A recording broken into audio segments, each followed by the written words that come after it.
decide we'd like to do tours of the courthouse for 2 hours for $800. Yeah. The second question for the county attorney, can we allow public use that way and they charge a fee?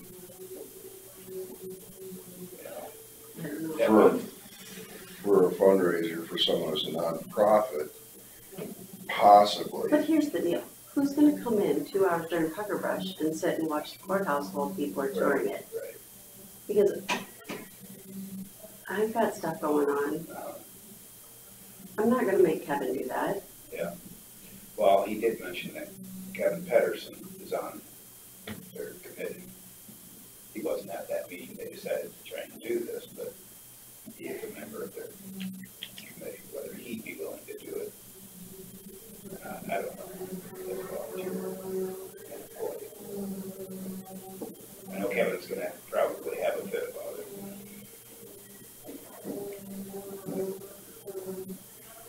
He said there's a couple of hurdles we'd have to clear if we were going to do it. We'd have to walk around and see what was available. I mean, Well, and what are you going to open up offices? I mean, you can't. All you can do is go down the hallways with closed doors. Maybe this one could be open or something, but I think it's be pretty limited.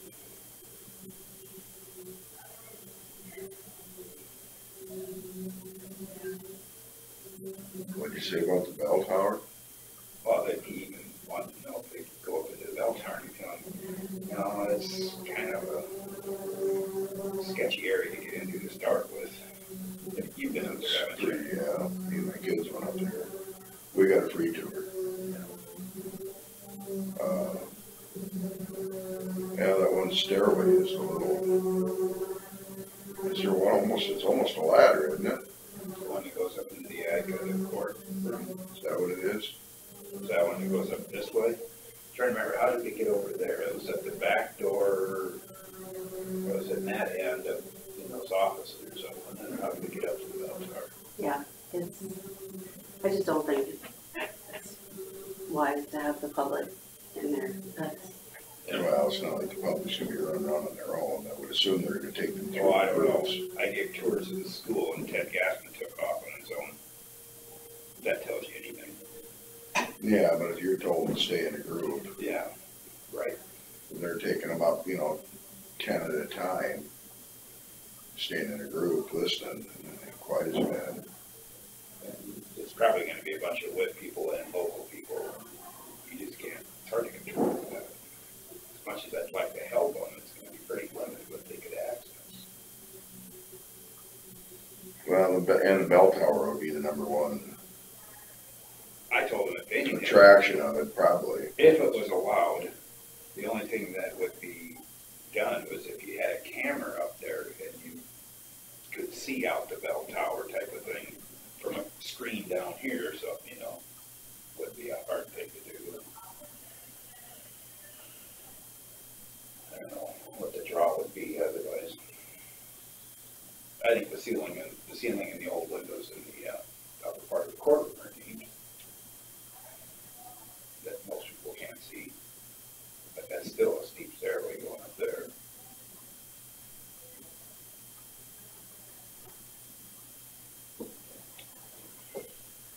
So I don't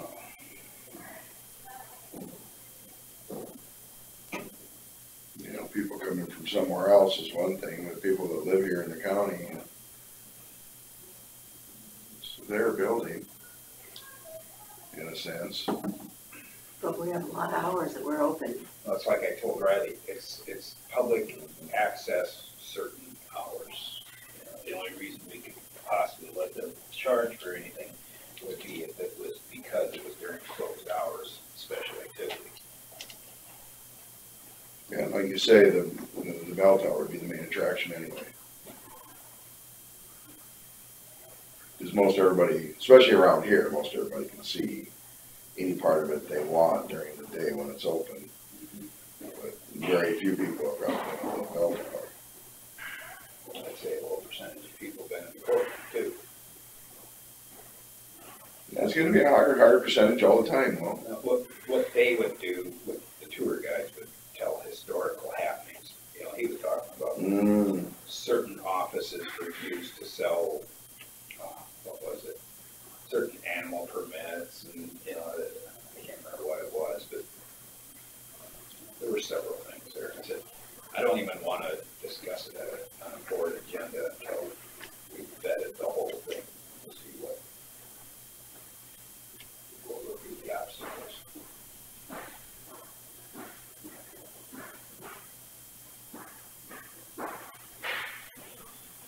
So, just thought I'd touch base with you on that.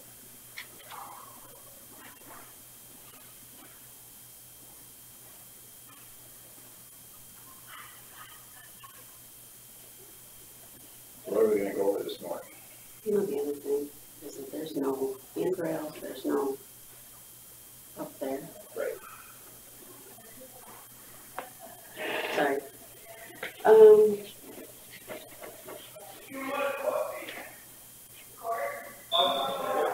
0-0 a little bit, make sure we're doing things right there. Yeah, there's not a lot there yet, but, We got, are we gonna be transferring money to nurses through any of those? well, they're asking for it. Yeah.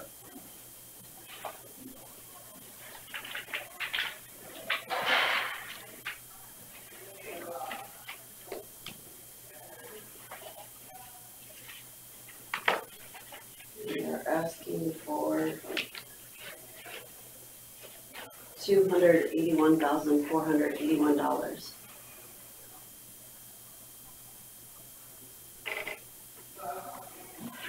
$200,481. 281, 481. 281,481. And that would probably be that one line item then, or 81. Non-budgetary nurses. Yep. And then the only other thing there is that one with Becko, she's asking for $52,825. 52,825 again. Yep. Yeah.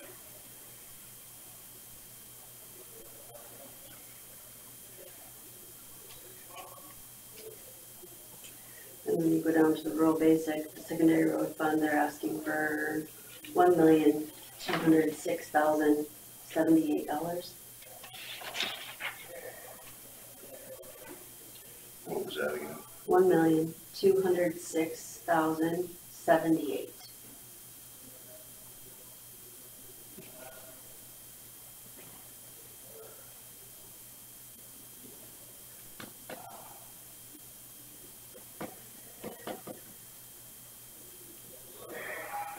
And I didn't know if you wanted to reduce the fare.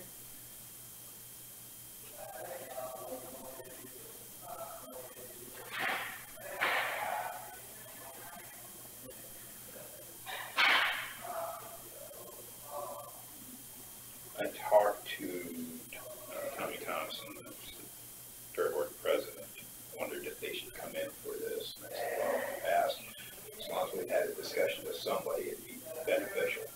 Mhm. They said, they would like to maintain their funding at the current level. Lynn said they didn't need it. Lynn, Mm-hmm.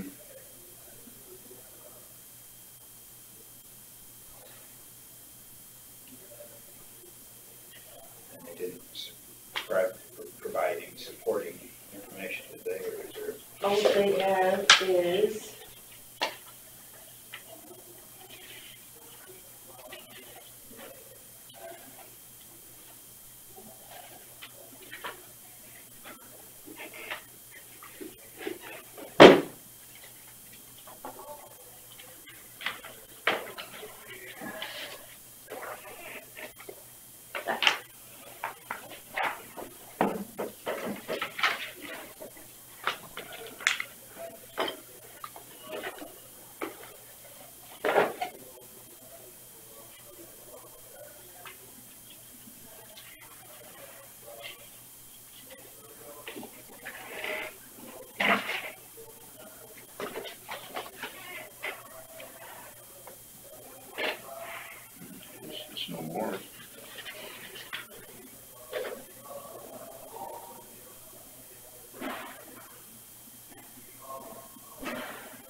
did 32,000 for many years. Yeah, but nothing's gone down. No. Expenses since then, so. But when one of the board members tells you they don't need that much, There's also.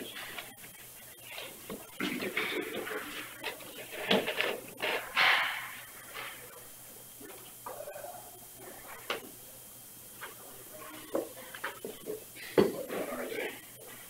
Or don't they have? yeah, it's like 34 or something.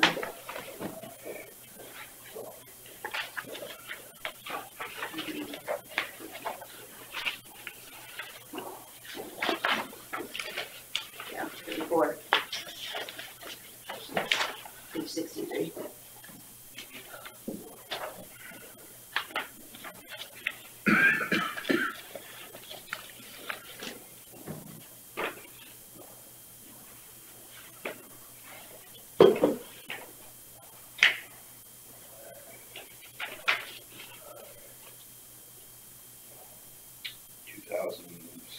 Actuals were 32.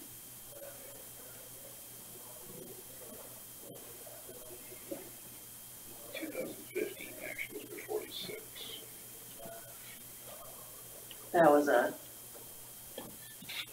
due to something, Pass through.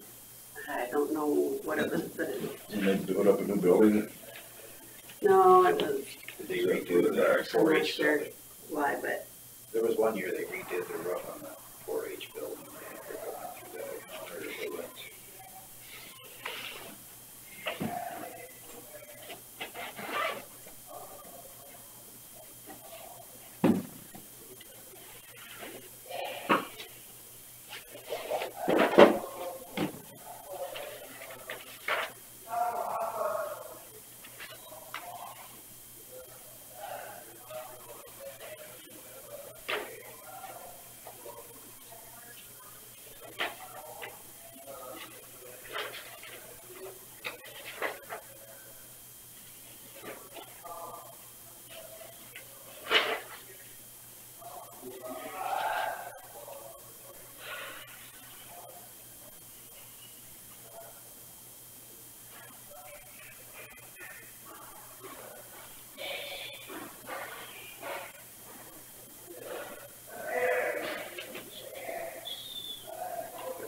Say that was 2015. See, in 2014, I have it marked down that they only had actuals of 21,985, and circled it and wrote short. So I wonder if it carried over, that's why it was 46 for the next year. yep, that sounds about right.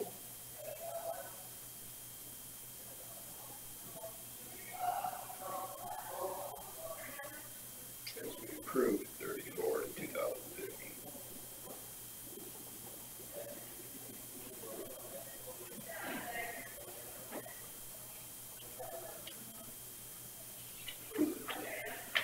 What's your thoughts, Bill?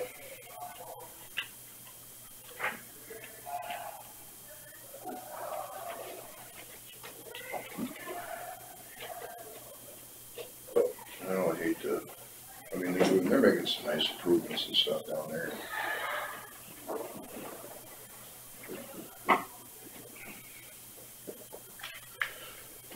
My goal was to get them more self-sustainable, some investments down there over the years. They are renting out things. They rent out, they store equipment over the winter anyway. It'd almost be nice to see their financials for the year, to see what their income and expenses were. We used to get a financial report from them. Is this something we can request this today and hopefully have it by tomorrow and look at? We tried. Should I call Tom?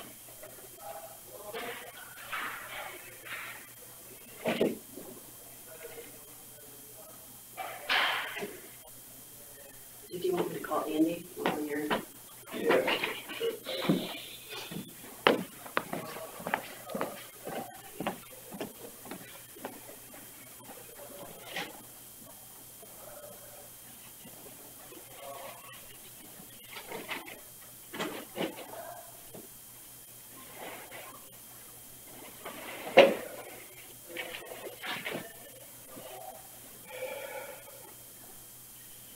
two Tom Thompsons. One is Tommy, one is Tom. Mm-hmm.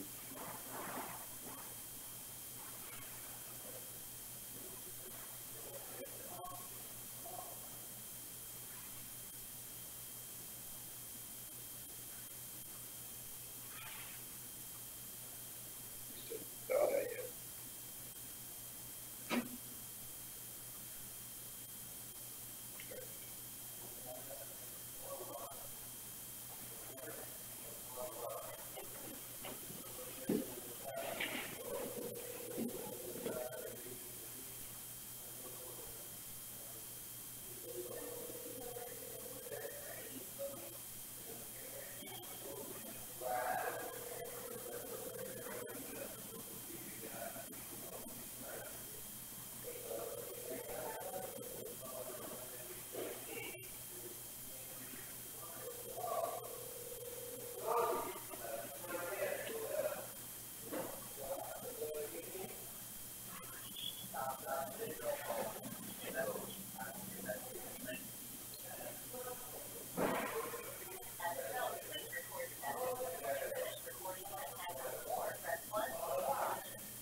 Morning, Tom. This is Terry Derby with the Supervisors of Wayback County. We had some questions about your budget and whatnot, financials of the Fair Board. You can give me a call back as soon as possible, 641. Just what you're looking for, right? 590-7007. Thank you. We used to get like a report from Dave Hunt. I think there's some of it though.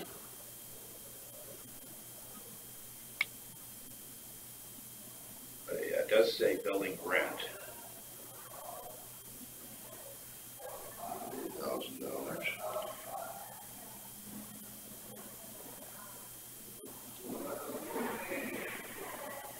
So here it shows. Your expenses are higher than your income. County aid there. Grants to the event was 22,000. Income, so it cost twice as much for the grandstand events as it did for the income. From them. Yeah, 22 versus 11. That's where some of their loss was. And that's the lion's share of it. Insurance was $500. Sure, there's some event insurance. Yeah, I don't know how that, I would assume that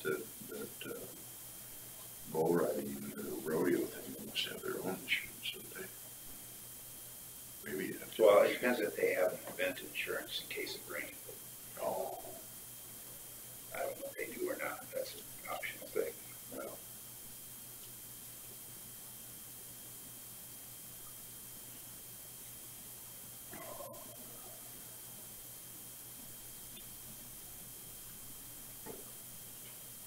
Because the repairs and maintenance were 15,000.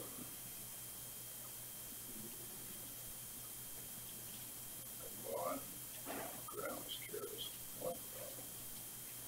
Must have been the year before they bought that lawnmower.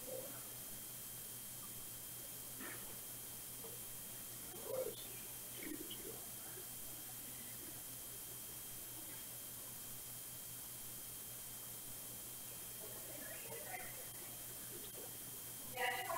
So I don't know if they're still waiting for grants this year.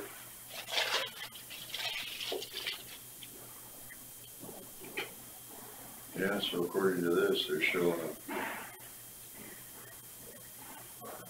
a negative balance with what they get. Doesn't show, I'm not sure, they have a separate 501c3 fundraising committee that does that. I'm just gonna say, I don't see as on their income, the donations. Yeah, Is it on there? 8,000, but is that spring fundraiser. Is that from the 501c3? Donation. Yeah, there's, okay, I didn't see those two. I don't know how it all interacts. There's 18,000 spring fundraiser and donations.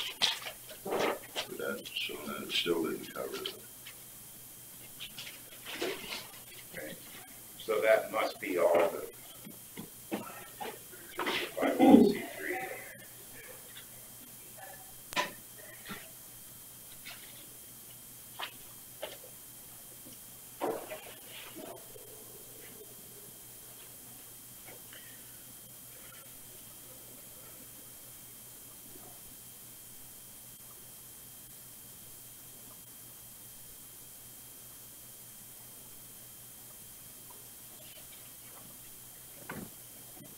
Well, unless they got some big donation here lately, I can understand why he would say that they don't need as much.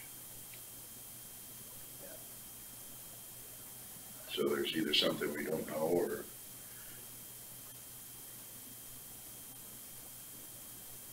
Or they don't tell cash balance either.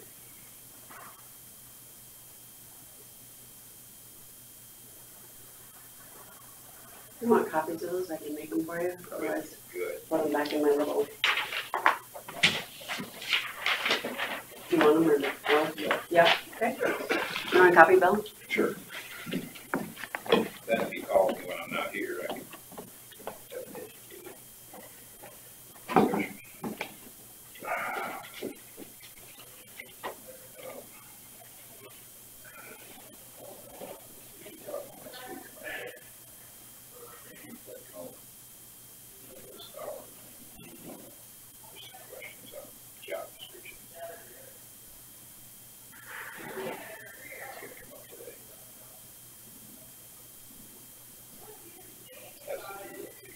Legislative forms and stuff.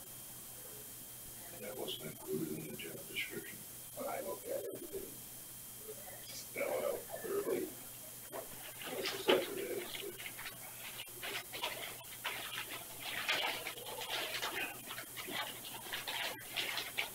I should go now on it while she's doing that.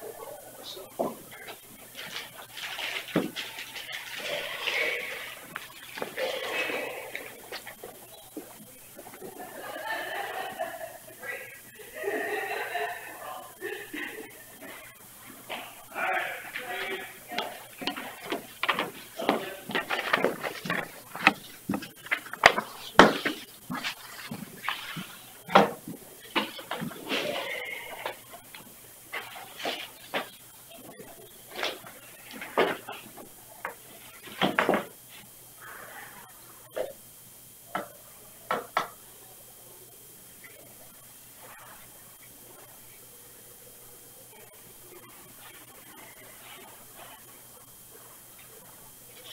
What are you eating? I think thin bar, protein bar. Starting to get hangry. Well, I'm right. Is that a contract we have with them, or is that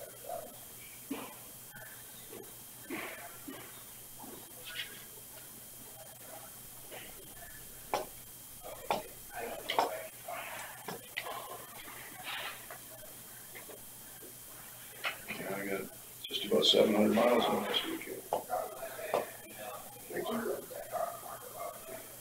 South Dakota to a funeral, Oh, yeah. and then my nephew's having surgery today, and his mom and dad are out there, that's right. Yeah, they need to get I don't think they thought they were gonna be staying or something. So we drove their pickup up there for him and brought his boys back, so mom and dad was happy that dad was going back to go to work after the surgery. So I went in down by the courthouse, or the state capitol.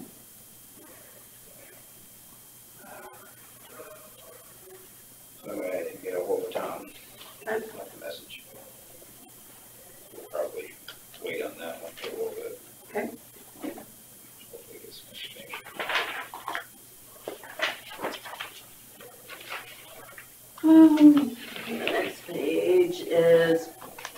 the only, not tip, local option sales tax, which I said maybe we could raise it up, but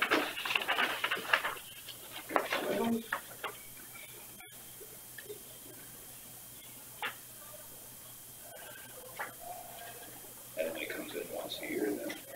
well, we only transfer it once a year normally. I should be able to find what we've got in so far this year. Revenue side.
It is hot. So,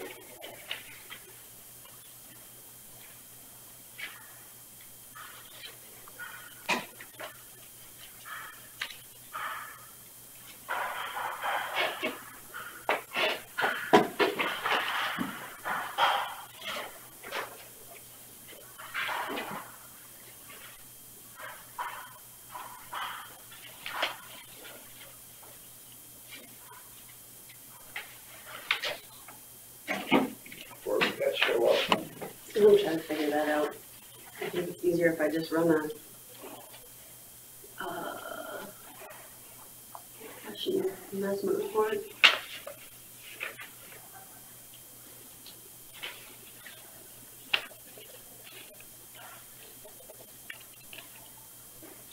So, how often does it come in, monthly or? And then transfer it with this. Lord.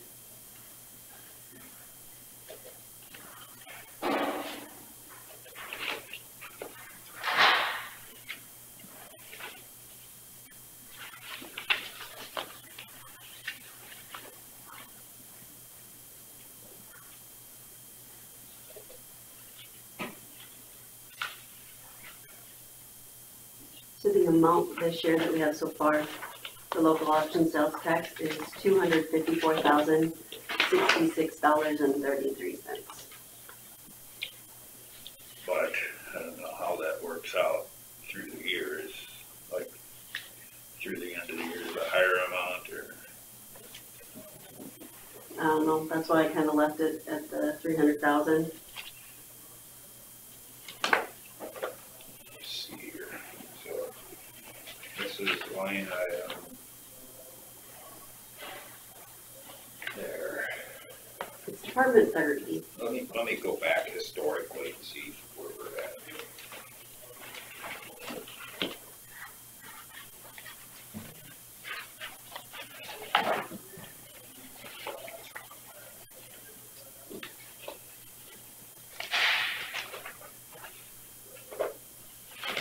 So, look at 412, 315, 355, 399.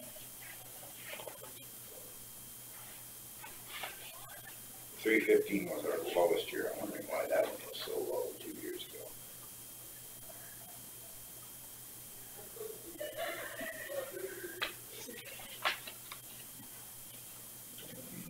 Go back further.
373 after 13 and 14, so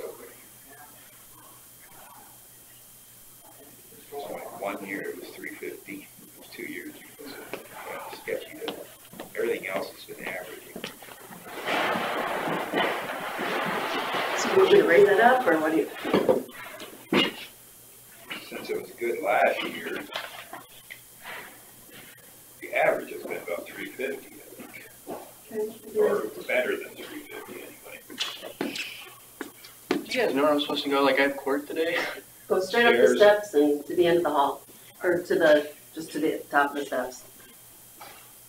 That was clear as mud. Yeah, I know. I'm not very good at directions.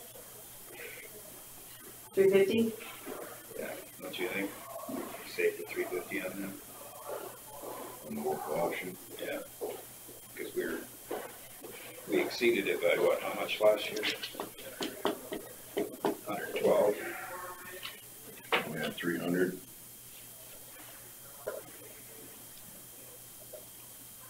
I think we planned, in 18, we planned 300, we got 412. And we're at 254, he said no. Mm-hmm. Yep.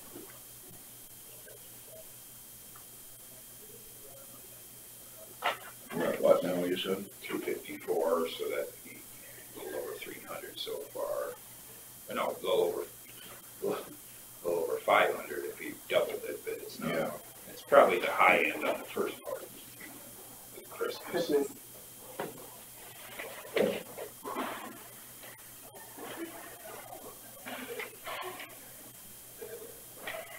Would have been interesting to see each year what it was at this time, you know.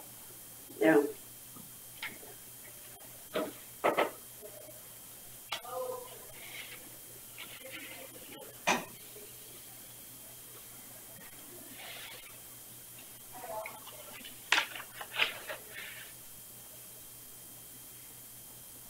And the other thing is that RBG grant revolving loan fund. Teresa always wanted me to budget 200,000, but That's money, what it is, the only way they'd be able to spend that is because somebody else paid off and we loaned it out. Even if somebody paid it off, doesn't mean we're gonna be able to loan it out. Right now, I think we're down to 47,000 right now. So can I change that to like 100,000 so it doesn't, Look back, it just, because I know we got a 50,000 right across the street here starting. And we have, trying to think, we had another newer one last year that probably won't be paid off right away, but it's one of those things you hate to, I suppose if they have to amend their budget later, it, you know, one of those things. It's not probable because of the new, you know you can take at least 50,000, but they're not gonna pay it off. It's get free money. That's what the lowest interest they got.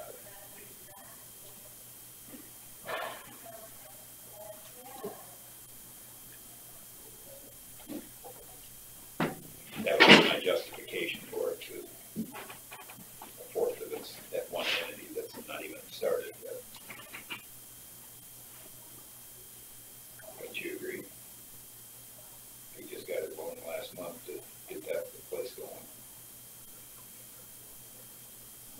It's unlikely that before the end of 2020 it's gonna pay it all off and we go loan it out again. I don't think so.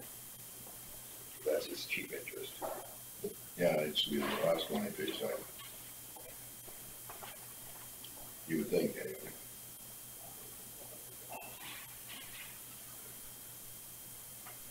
Well, unless we were to, if you're budgeting 200,000, would you also budget at the same time the income?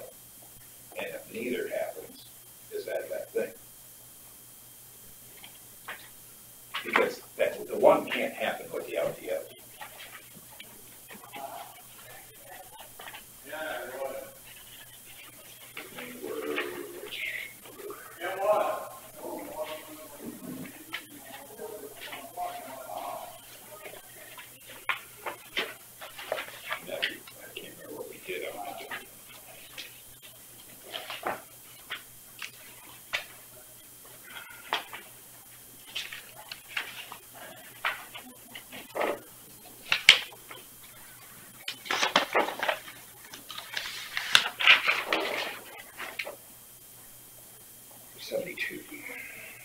72 is when we're at Betco. Yeah, I know, that's what I'm talking about. Is that a separate It's a fund separate fund. under the miscellaneous, or non-departmental? Yeah. I'll be right back.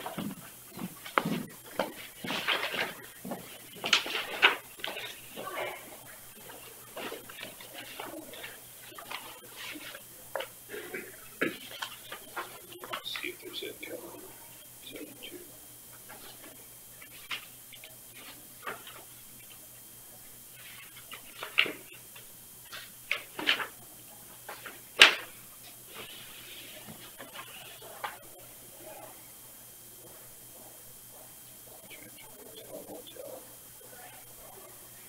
Page you on there?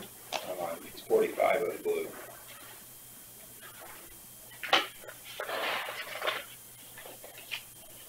Start with 72. So where's it coming in? There's nothing there.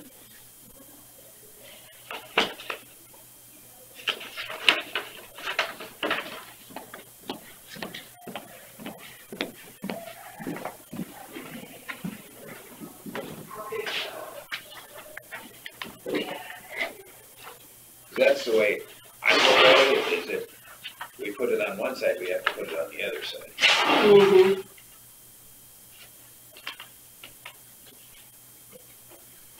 I'm gonna find where that.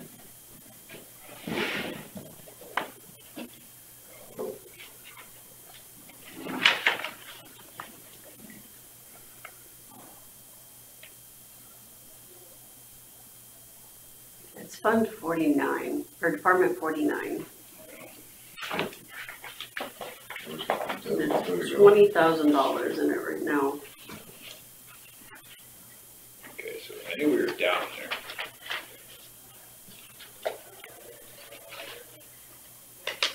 Because we had two possible requests coming in, and the one never did request, so. That's not right.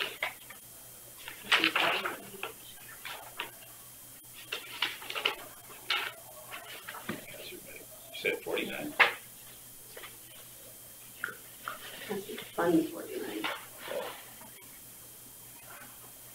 I'm having Chris make us a department list number. So when you say Department 49, is that in the code numbers here then, or? Well, it'd be like the one at the top, but that's what it says in here, but I don't see it in here. So So I know Melissa for the USDA had to work with Julie on getting bank records for the USDA on it. yep. They're actually suggesting we have it in a separate fund. But that's their opinion. Because if we do that, then we have to have a separate audit. So, according to USDA, Mm. we're here, our audit's covered.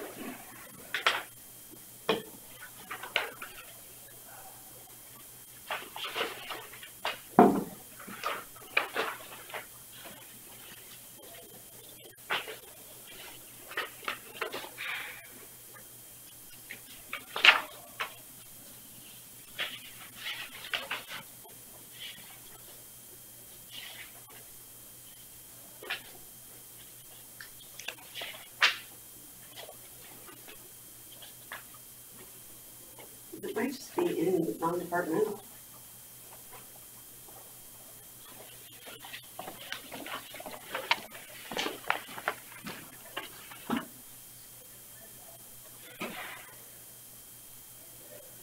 That'll work.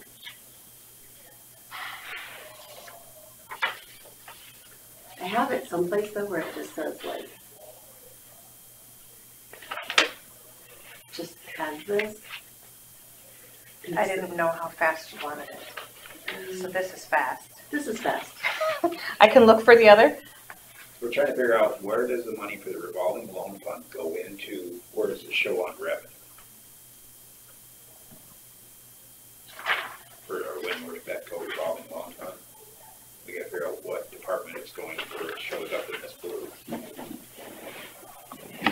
fun. Thank you. You're welcome. This is where it's budgeted, Terry, in non-departmental in the revenue, But Department 49, page five. yeah. Oh, there it is. So it is just non-departmental.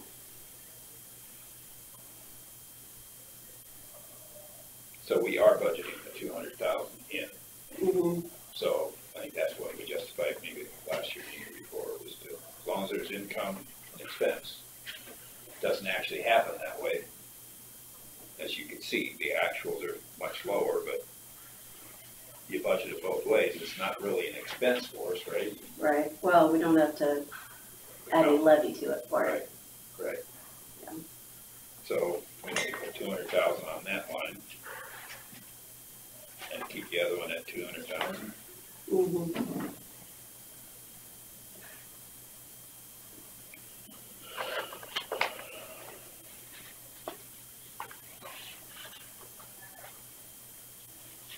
So this interest on loan or contract, trying to figure what that $2,000 is.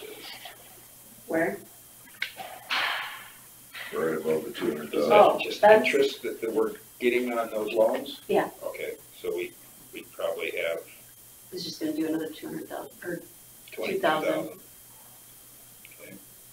let's finish up our expenditures.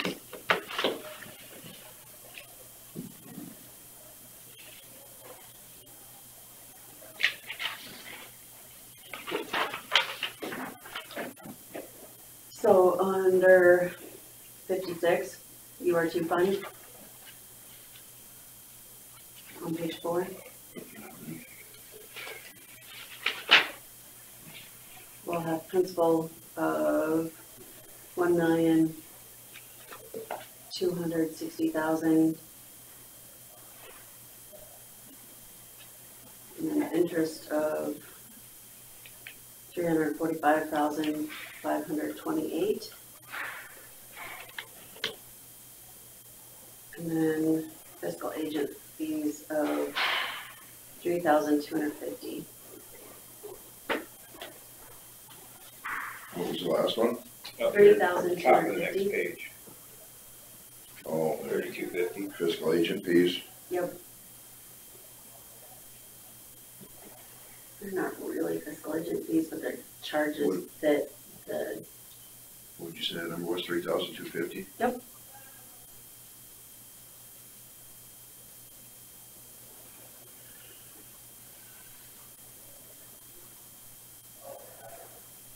then under 58, the principal amount there is 854,755.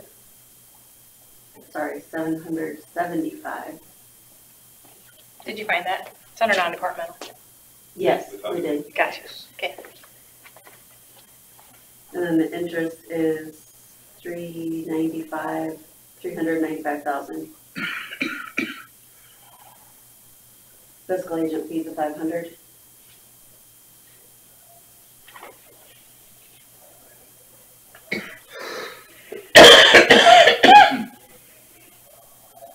And then on the next page, under 2,000, fund 2,000.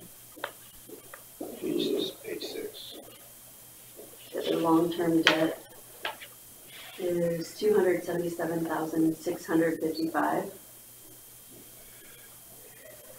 The interest is 14,332, and the fiscal agent fee is 500. The interest was what? 14,332. 500 where the 2,000 was for interest? Or I mean for fiscal Fiscal agent agent fees? fees. Yep. And the first number was what? Yeah, there. $277,655. Now, which one is that one? There is the USDA loan from WCTA and the jail and the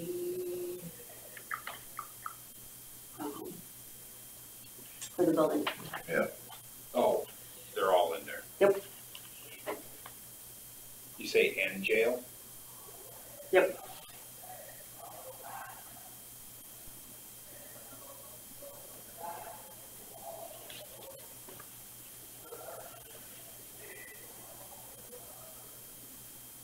I suppose it's a lot of work to separate those to, No, I've got them. WCTA is 36,000, that doesn't have any interest. Yeah. Principal for the TSB loan is $61,655, 61, what? 61655. Interest for TSB loan is $5,324. And then the jail payment is $180,000 for principal, Say that one again. $180,000. And then interest is $90,308.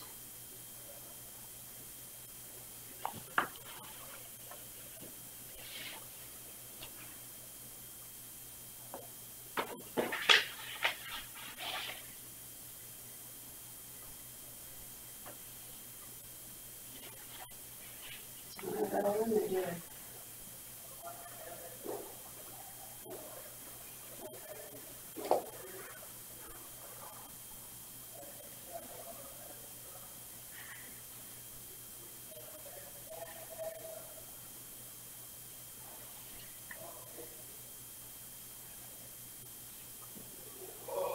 Did you have a total on that, that total debt service fund? Had you added it up yet? No. But it looks like I missed something. There's only have $14,000 for the interest, and the jail itself is $90,000. So I don't have that in there.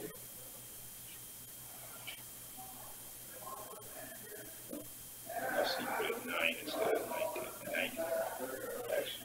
Accidentally missed a 0 or something.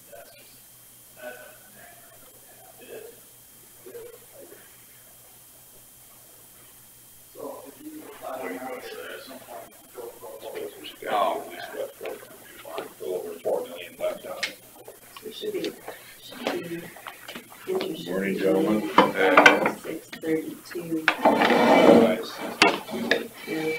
instead of 14. What were you gonna say? The interest, the first interest one she said over on the right, instead of 14, it's 95,603. pencil, I'll be back. Oh, this one should be, oh, what we wrote it. Oh, all right.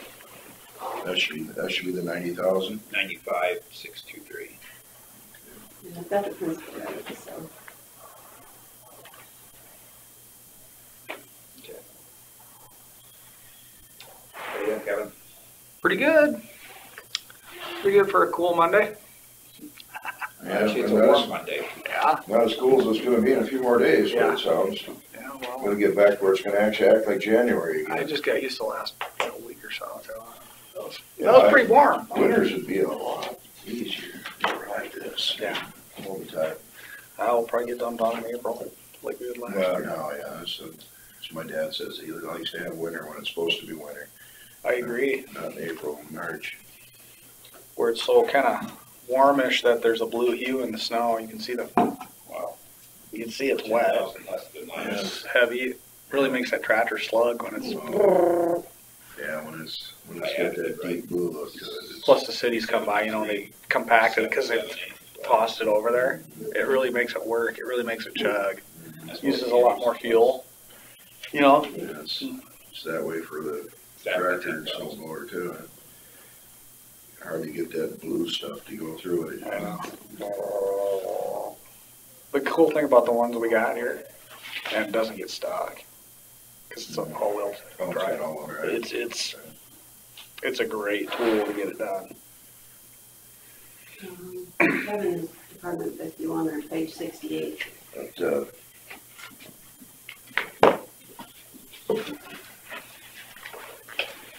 yeah, we've got one tractor that's all-wheel drive that we have sometimes just put the blower on. That's a lot easier blowing. Yeah, we don't even need chains. But the other one has got a loader on it, so then you got a loader on the front and blower on the back, so that makes it a lot easier, Sure. But it doesn't have the all-wheel drive, so it's just helpless. You're backing Yeah. up my driveways to slide. If it's icy, I always spin out, and it doesn't work very good to blow it going down, so. Yeah, the all-wheel drive is wow, unbelievable, really. You can lift that blower up when they're really heavy stuff and cut over, and you can leave 4 or 5 inches on the ground and then back up. And if you didn't have 4-wheel drive, you would have no prayer.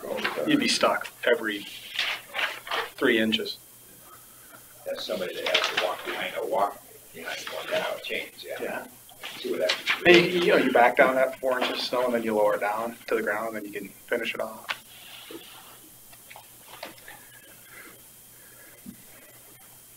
Well, Mr. Williams, what do you think? Just prove it. Save us all some time. Do you want to go through line by line, or how do you want to do Well, it? I guess I'm just looking at it, there's changes, what you figure out your salaries and. Okay, the salary there, I figured, I believe, 4%, so that's a little high compared to what the comp board, so that's, those figures are gonna change down a little bit. Okay. You're gonna go back to 3%. 3, yep. I wanna leave the part-time wage in there, even though I'm not generally spending it, Just in case. just in case. I could see that being an issue. Let's see, I'll go down to custodial supplies and materials, 23,200. I went from 7,100 to 8,000. Most of that is just, I'm still trying to get my feet under me as far as knowing what we need for supplies with the new building and stuff, where we're gonna end up with that. With a little bit of luck, what I'd like to do, we have a battery operated floor scrubber here. I'm not asking specifically for money for that, but if there's enough money left at the end of the year, either the current fiscal year we're in or that one, I would like to get one for that building out there. Because we would use it, and I know they would use it in the jail as well. What do they run? Huh. How much do they run? This is real ballpark, between 2,000 and 2,500.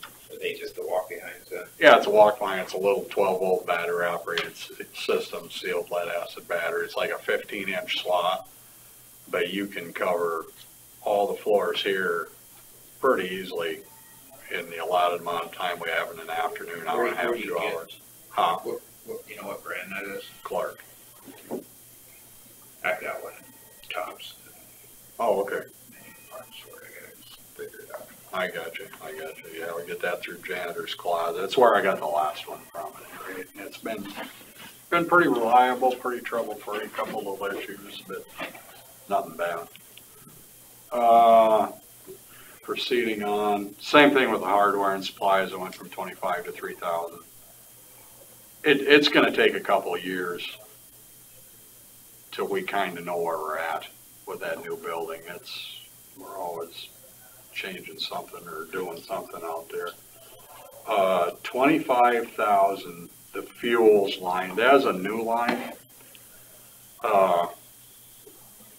Basically it's lawnmower gas is what it is. That's a bookkeeping deal. That was always in ground and yards upkeep. The fire safety systems, I went from 5,000 to 6,000.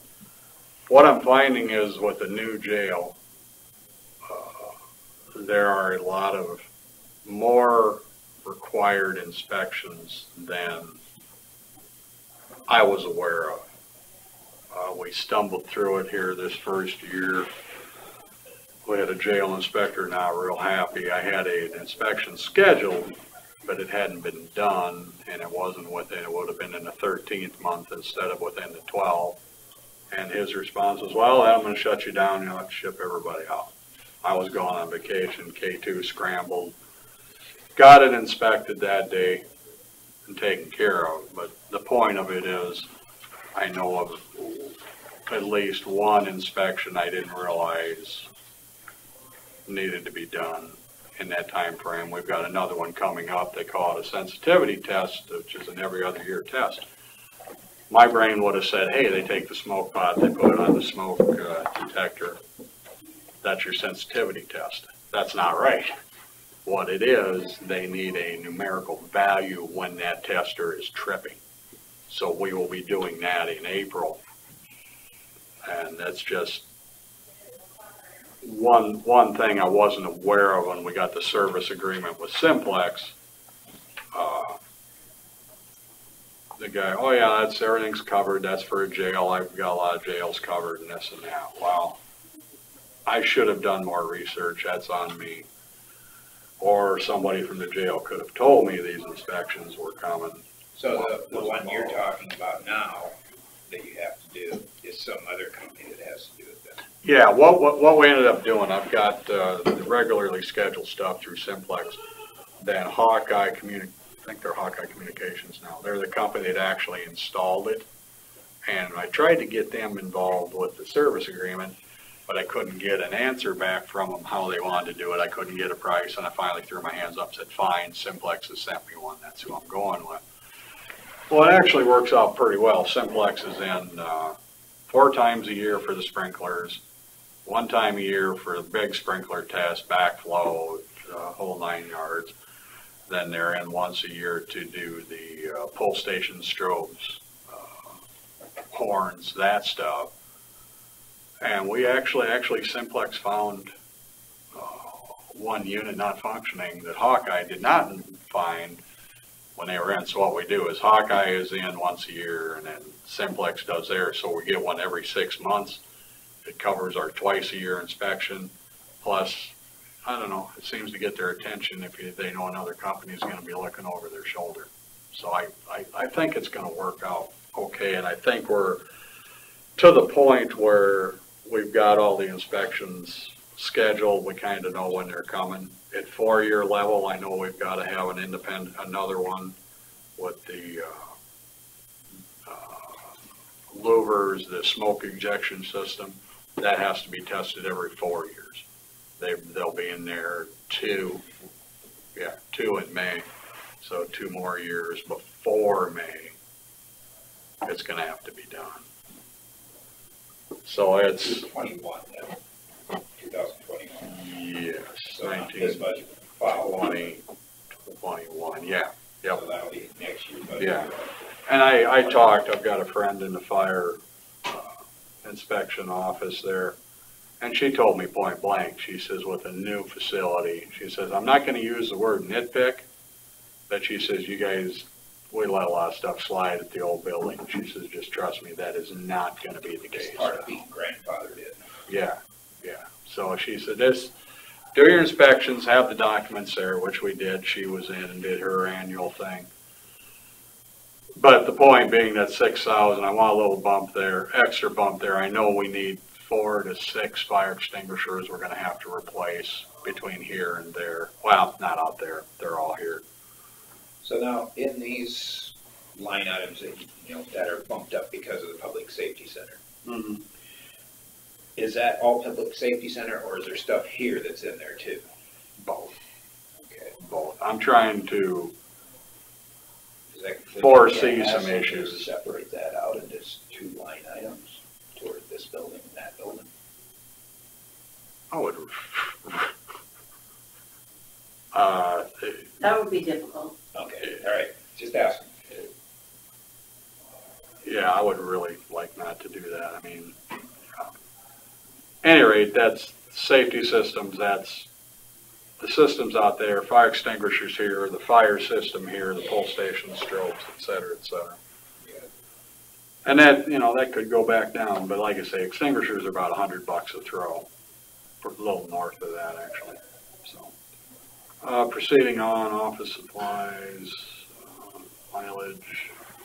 The phone I bumped a little bit. I'm getting to the point, I've got my flip phone and it's starting to get a little wonky. I'm going to have to go to probably a smartphone, which wouldn't be all bad because I can start getting emails on it.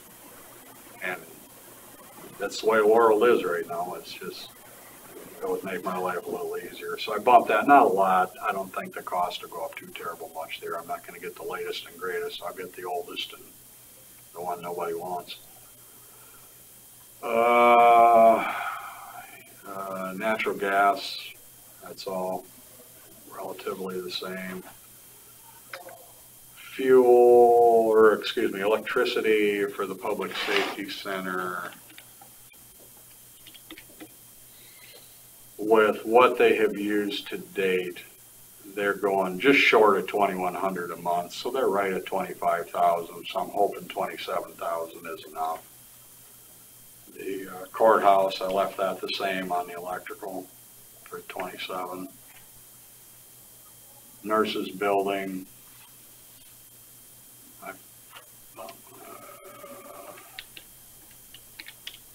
At the rate they were using this year, it's at 300 to date. Was it 300 a month? So that's 36.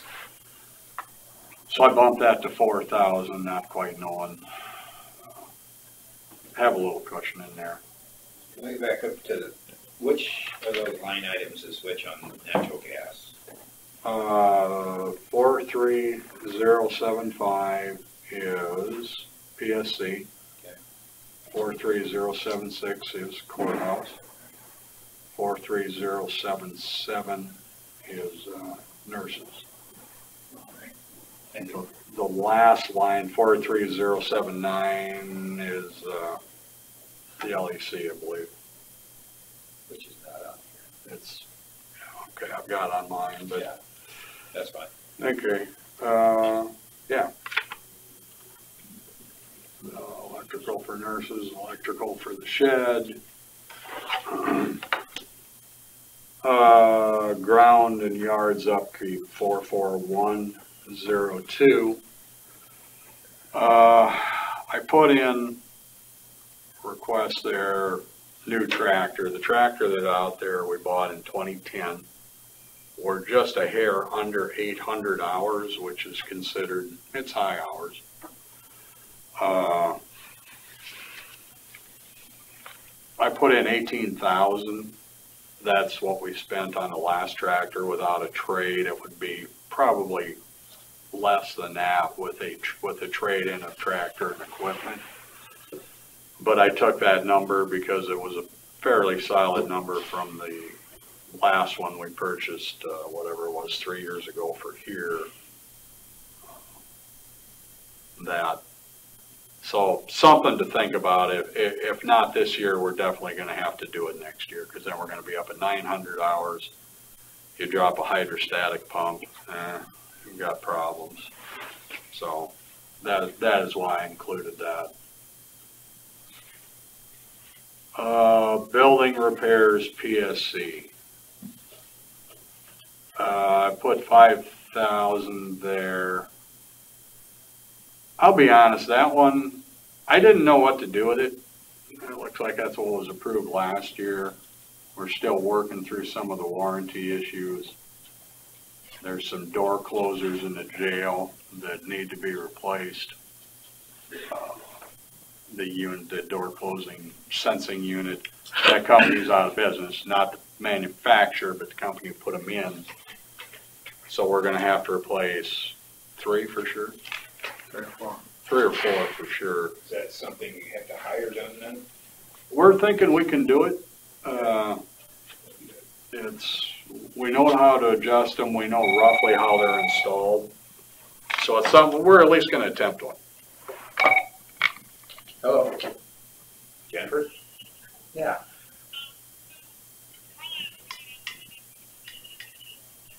Yeah.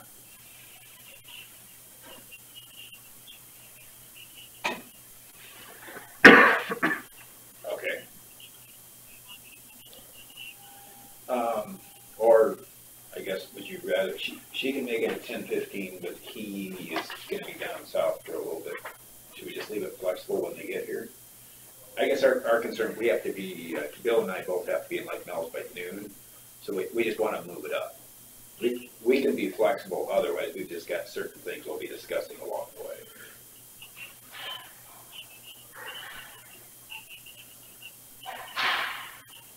Right. Sounds fine. I thank you. Okay, proceed. Okay. So that, again, yeah, Yeah, that's a guess. 44176, building repairs for courthouse. 12,500 to 33,500. There is a window, a big window in the link between the two buildings on the third floor has lost its seal. And the middle one needs to be replaced for positive. The north one, young Roshlau looked up and pointed out to me the seal in that one is just starting to go. It's one of those when we've got they've got to be put in and out from the outside. When we have the lift here and we're set up to do it, do we just want to go ahead and do both of them and be done with it as opposed to waiting a year and getting everything back? That's up to you.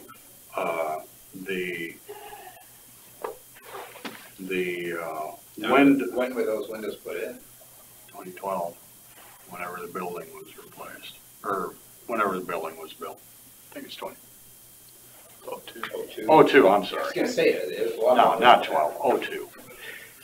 There was a 2 in it. I was pretty close. So, I was taking you for what you meant, what you were saying. so I'm guessing on commercial, they don't go 20 years then. You know what, I didn't even ask that, I'll be honest. I can check, but I'm gonna guess no. Residential, they go 20. Yeah, I'm gonna go on a limb and say it ain't gonna happen. It's about, I believe he told me about $12 a square foot for the glass, but then you've got the install on top of that. You've got 100 square feet. I wish my note was better. 6, 8. I'm gonna guess that's total. 6,000 for both windows is probably a little high, but not knowing what the install is gonna be. That's what I figured was 6,000. But the one window needs to be replaced for sure, the middle one. If you go up there and look at the bottom, you'll see the moisture build up in it. It's going to create a problem eventually, get enough moisture in there to crack. So we need to do that middle one for positive, and while the iron's hot, we might as well do them both. The other thing, I threw 15,000 in there, and that was a blind guess because out on the southwest corner of the building, they've got what I believe they call a French drain. It's been there since it was built. Water pumps into it, it comes up, it overflows, it goes out into the street. The city apparently is passing an ordinance that says you can't discharge closer than 8 feet to the street, and you can't discharge into the street ever. So we're going to have to change that drain. Well, there's not a storm drain on that street that I'm aware of, which means we're going to have to pump it out onto the lawn to the east, I guess. The 15,000, I thought, wow, what's a decent septic system going to cost us? And I went, 10 to 15, so I put 15 down. Not knowing what the plan's going to be, not knowing how we're going to do it. I've talked to Scott and Mark Johnson, and they're thinking we can come up with something. Mark is hoping there's some type of fixture we can get that will just, either we can just pull that well out, that little 5-foot bucket, if you will, put a new one in and orient it to the east, or maybe something would even go on top. So the one that is there now, you have a 5-foot bucket that it goes into. There's there's a grade about this big around, and it's give or take, it's 5 foot deep. I've seen the bottom of it once or twice. There's 2 lines. The line that goes around the building, just the regular drain line, goes into that, is to the best of my knowledge from looking at plans. Okay, so this is roof drains? Roof drains, and then we've got the sump pump in the elevator pit. There's also a sump pump in the new boiler room that goes, again, to the best of my knowledge, to that same well, or same drain, that same French drain. Could you use like the sewer type tubes? I call them. I'm not sure what you're... The chambers, the plastic chambers that set on the ground and they go off. So if they all went to the east, you'd Well, Let it seep into the ground then. I don't know. The problem I see with that immediately is A, are they gonna freeze? And B, every utility lead that comes into the building It's from that direction. is in that corner. Everyone. Isn't that technically 8 feet away from the street though, that The discharge? the discharge is 8 feet from the street, but it still goes into the street. So we can work off of what's there and just redirect the water this way. But we've got to do it in such a way in a winter like this one, when it isn't gonna stop running and it gets cold, that, we're not gonna have that ice, that glacier that slowly forms and then moves down across the sidewalk. You know what I This mean? water's gonna be cold versus, you know, your sanitary sewer is always warm. Yeah, it's gonna, once it hits the air, it's gonna freeze, and that's part of the problem, is I'm not denying it goes down into the street, and it doesn't, the fall is so slow on that street, it kind of pools, but we're also getting every drop of water that melts from the parking lot. The street out here between Waldorf and the courthouse, guess which way it goes? It goes that way, around the corner, down past our drive, and tries to go this way to get to a storm drain, which it's gotta go all the way down to Fourth. To the best of my knowledge, you've gotta go all the way down to Fourth Street to get to a storm drain. So it's a problem that the city is kind of creating for us. Not kind of, they are creating for us. Carl Woolridge was in one day and we spoke to him about it. He says, well, we don't see how we can just make that your problem. He says, we use this, you know, they essentially use the courthouse as a park. Well, I think that kind of went away. I think it's, yeah, we're gonna make it your problem. So, When I talked to Barb, I said, you know, Chamber of Commerce uses the grounds for pucker brush, and she said, well, that's their problem. So, you know, I'm hoping there's an easier way to do it. We don't have to do a bunch of digging and messing around and all that. But, and they talked about also kind of somehow diverting it over to that storm sewer, but that's a that's long ways not, away too. that's not gonna happen. You'd almost have to have a lift station and pressure pipe to go that direction. We'd have to, plus we'd have to dig up the parking lot and Oh, you can forward it and just push it. whatever. Somebody with a pay grade above mine is gonna have to come up with what the solution is, because there's not a good one. I mean, yeah, we could go up here. Can we get permission to tie into this? And talking to Mark, and I'm not gonna speak for Mark Johnson, when they took the water from this corner out to there, it wasn't in good shape then. No, I remember that. You know? So, I'm doubtful if they're gonna let us go and do that, you know what I mean? And like I say, the next storm sewer that I know for sure is down on 4th Street. It's blocked there. So it's something we're gonna have to address. Walk away, yeah. I don't know, it's They just don't want the water in their storm sewer, is that it? they just don't want the water in the They street. don't want the water in the street. Since there's not a storm sewer, There's water in the street. And it does freeze. And when it's cold, when it gets down to 0, and you have 2 years of constant rain like we've had, in a, what I'm gonna call a normal year, by the 1st of January, that sump up in the elevator pit, you might have a drop every 30 seconds, or it's dry. But that isn't the case this year. She's trickling in all the time. So it's, like I say, I have talked to Scott and Mark, and they thought, yeah, there's probably something we can come up with if we want to do it a little quicker and easier. You know, though, without doing a lot of boring and a lot of digging and all that stuff. I mean, the lawn's gonna be a swamp. I mean, it's gonna be a mud hole, period. It just is, because in the summer, it runs all the time. In a normal summer, it runs all the time. But I don't know what the fix for it is, other than to kick it out on the lawn and hope for the They best. don't want the water in the street during the summer either. I mean, understandable, ice is bad. My understanding, and I don't know what the ordinance is gonna be, they're not putting a date on it, it's just, you cannot do this.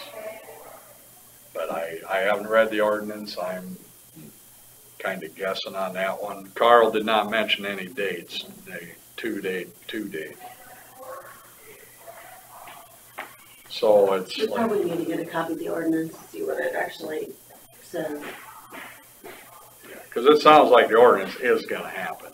I don't know when it's gonna take effect, but it sounds like it is. I mean, obviously, when we get to March, if it's running down there, yeah, there's water in the street, but at least it isn't gonna be freezing. I don't feel like we've gotta have it done by, well, and that's just me. We got a little bit of time to do it. I mean, you can't run out there. Talking about our 2020 budget now. Yeah, so it'd be later. But it's, like I say, it's a bit of a headache, and it's coming apparently, and you're welcome. So, but that's why that one is more.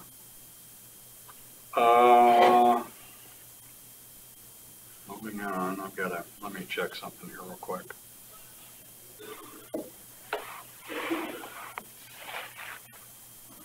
Okay, yep, I lost my spot for a minute. Building repairs, nurses, that's the same. Fixed plant, PSC, 5,000. Fixed plant, courthouse, 8,000. Fixed plant, nurses, 500 instead of 300. I bumped that just a little bit. The elevator contract, that should be plenty to cover it, the 3,000. Exterminating services, I took that up to 1,500. It seems like we're always adding something. And we did add the a maintenance service agreement on the nurses building. They had a visitor, six-legged visitor they didn't want. And so we got Plunkett's in there, and he's taking care of them. Grounding yards upkeep 48,300. The reason there's nothing there is that Chris Oswald wanted me to start using the 44102. Not sure why, bookkeeping. She asked if I would do that, and I said okay. That is it for that part. Unless you guys have questions, I can try and answer for you. So under that 48300, that grounded up to 23,000 was the year you bought a tractor. Correct. Okay. Yep, that was for the 739 that we Plus use other here. things, Huh? plus fuel or. The fuel, the attachments. Yeah, just general yard, if it's for the yard. Yeah. Going down to general supplemental, the FICA and IPERS, I don't have numbers in there. The auditor's office figures that. The health insurance, I figured that at a 5% bump. I think I might have changed your number. Okay, I don't know what you've got. I've got 24,150. I don't know what you've got. I've got 16,000. Okay. For two of us? Yeah, Well, might be a little, well, no. we're looking at 18,000 actual in 2018. I mean, unless it's gone down. Yeah, but last year it went down, and then this Okay. year it was a very small increase, As so long as we both have insurance, I don't care. I'll double check it, but The real property insurance, again, that's from the auditor's office at 3,000, so I put 3,000 back in there. Workman's comp, same thing with that. Okay. The building repairs courthouse, I've got, well, it's 44176, but it's 1502 51022000044176. I've got 350,000 in there. That is for the repairs to the north and west side. The amount of the estimate is, well, it's just short of 329,000. So that's north and west. Correct. With the signed change order on file with Carla, I talked to Dave, he talked to the stone guy. There is a job ahead of us that will be done about the end of February, and then we're next in line. So Dave will be over in the next few weeks to get his final pictures and any other measurements he may need. And he'll be working then on what? Dave or Dave. He'll basically be on the left looking at pieces of stone and coordinating the shop drawings with the stone cutter, just verifying that everything is shaped to the size and shape that we want it. So timing wise, when he would actually come and work on things. It would be, I don't have a date for you because he hasn't given me a date. Okay, well, see, we're working on the 2020 budget. Yeah, it would have to be after July 1st. Well, that'd be 2019 budget, right? No. That's 2020, July 1st, okay. I mean, I could see him coming, and I'm not saying they're gonna be here at this time or that time. You know, I could see him coming in June to set up scaffolding to get going. It's all over. Well, that'd be over here too. Here and here. He's not gonna work on this area over here. I'm gonna be honest, I'm not sure how much straight up underneath the clock tower there is. There's gonna be some. Front entry though. This does not include the front entry. Okay. The, Rick, the architect, he is thinking that we're gonna do that front entry right away, that we're gonna do another change order. Dave Randall isn't here, so I'm not gonna speak for him, but I don't think Dave is looking at it like that, and to be real brutally honest, I'm not looking at it like that. I wanna get this done, I wanna get this done. In a year, I wanna talk about getting the roof done. Then we need to step back and, in my opinion, take a breath, because this east entrance is not gonna be quick, it's not gonna be easy, it ain't gonna be cheap.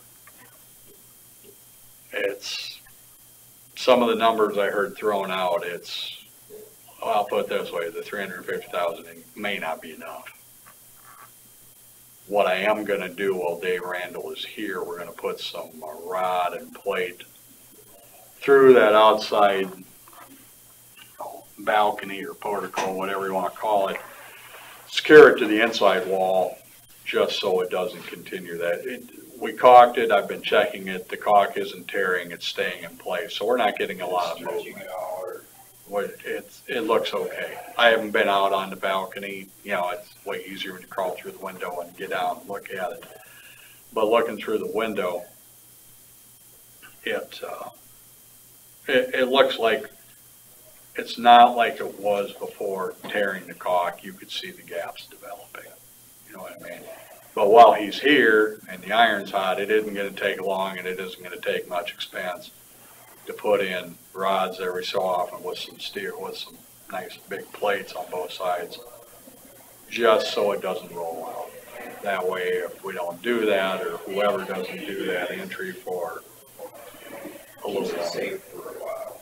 yeah, it'd be better than letting it get to the point where it shifts one day and then you're screwed. You've gotta do something with it. So that's kind of my rough plan for that, but no, this 328,000 and 379.30 does not include that. That is strictly the north side and the west side. What is remaining to be done? Did you just say C379? Yeah, so I've got written down.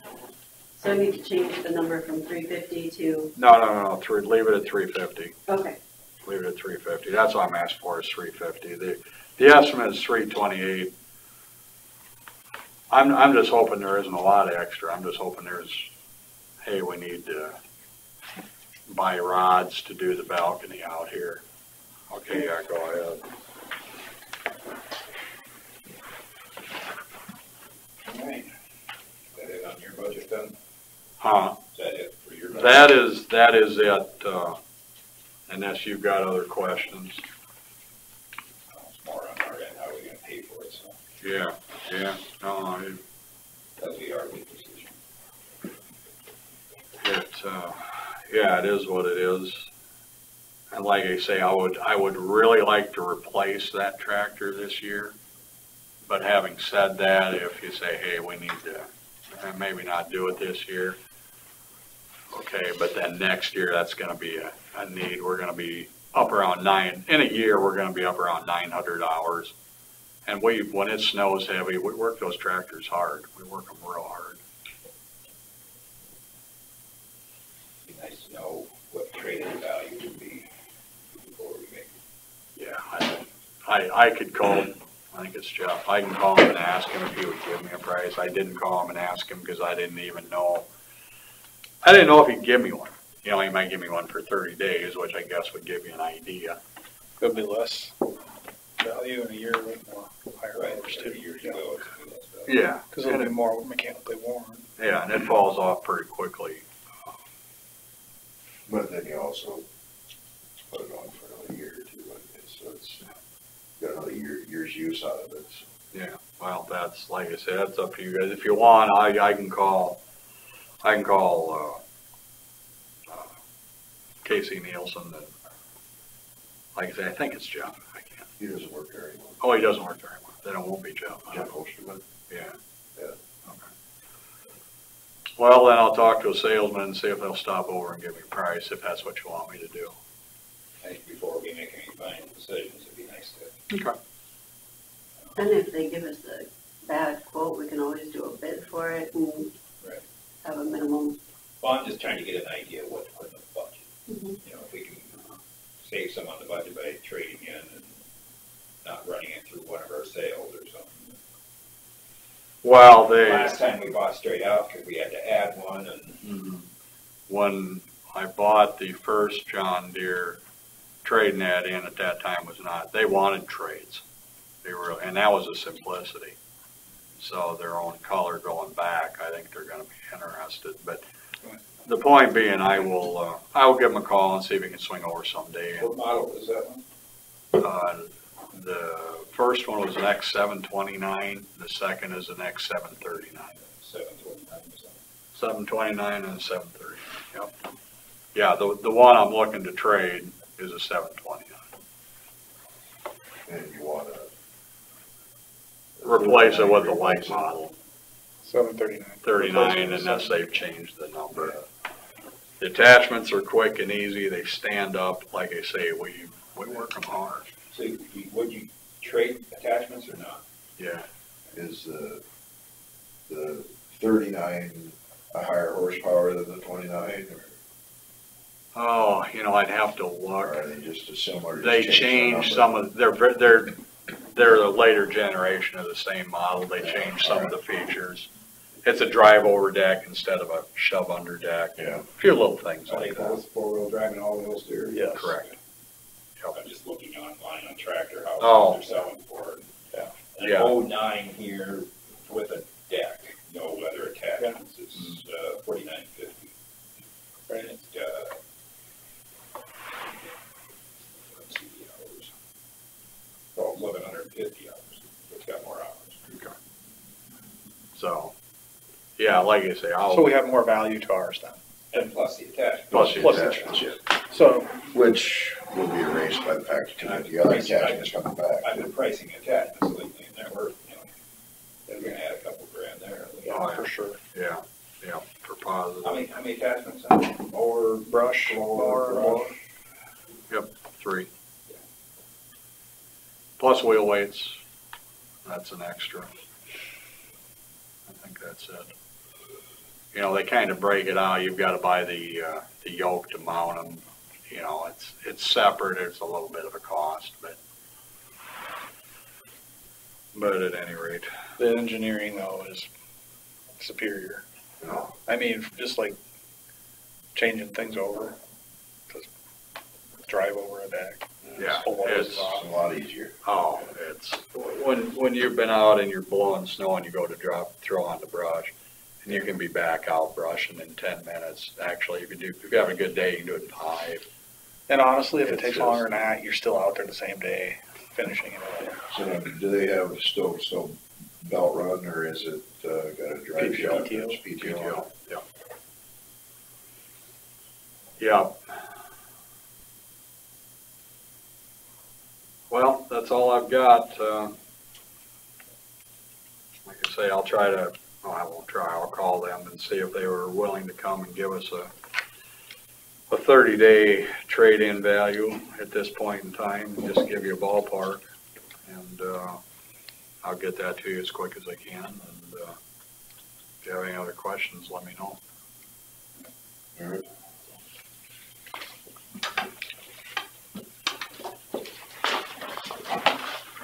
That's good. Yeah. It's all Scott. Oh, I guess so.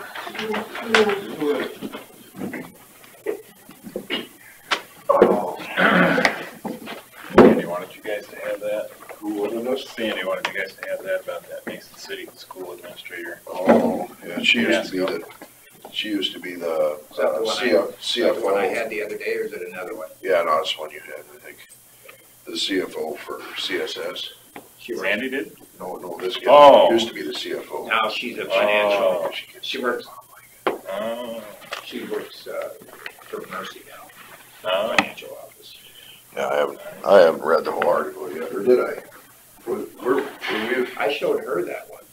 Yeah, She stopped by here and said, can you give it to the guys? Well, no, wait a minute, this is a new one, this isn't the other day. Same picture. I've seen that picture. Well, no, I saw that picture. It's probably a file photo. Yeah, they're in a little trouble with it.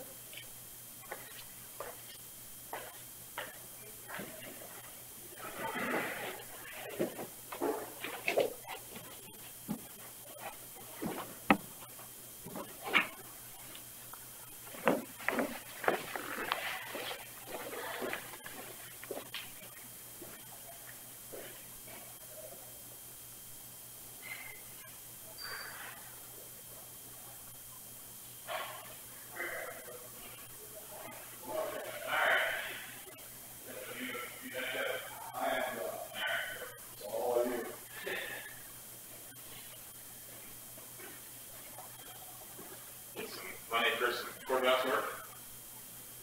To be determined.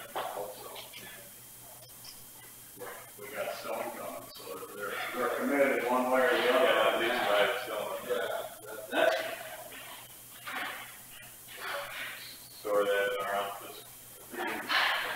Where are they gonna store it? They'll put it.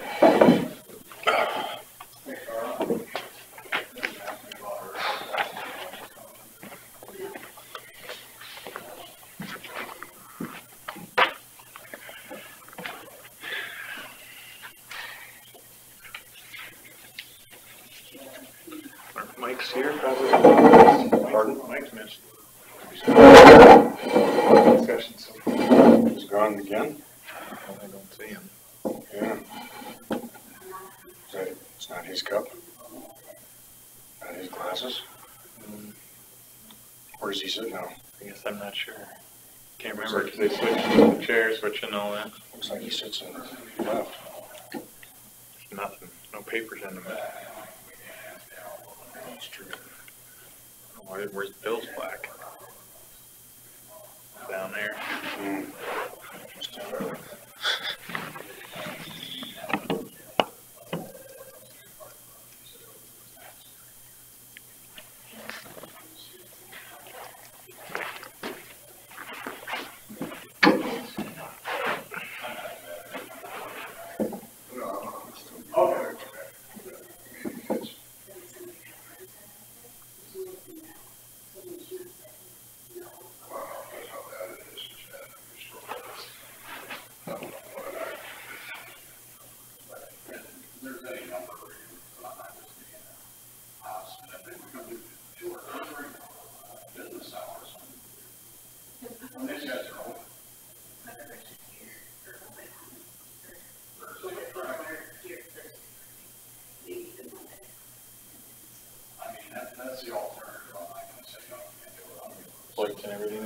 time and in Chicago, going through customs, shut down. oh really? It's terrible. Fewer staff on duty. Yep. Went 3 hour layover, which seemed like a year ago. Sometimes it's so damn expensive. You know, it held to this time. That was till 11:30. Got home by 2:15. 2:15 a.m. Last night or this morning.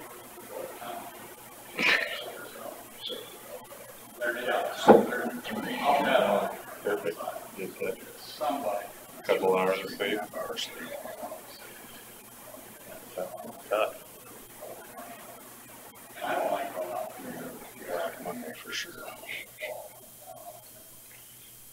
And glad you're here, I guess. Yeah. Sure. I don't know why she didn't give us a couple weeks of notice on budget review or something. Sure, send out the first email. Oh yeah, just a couple of days till the first fund is all. That's why we'll see. Sit down in the break room. You're welcome to see.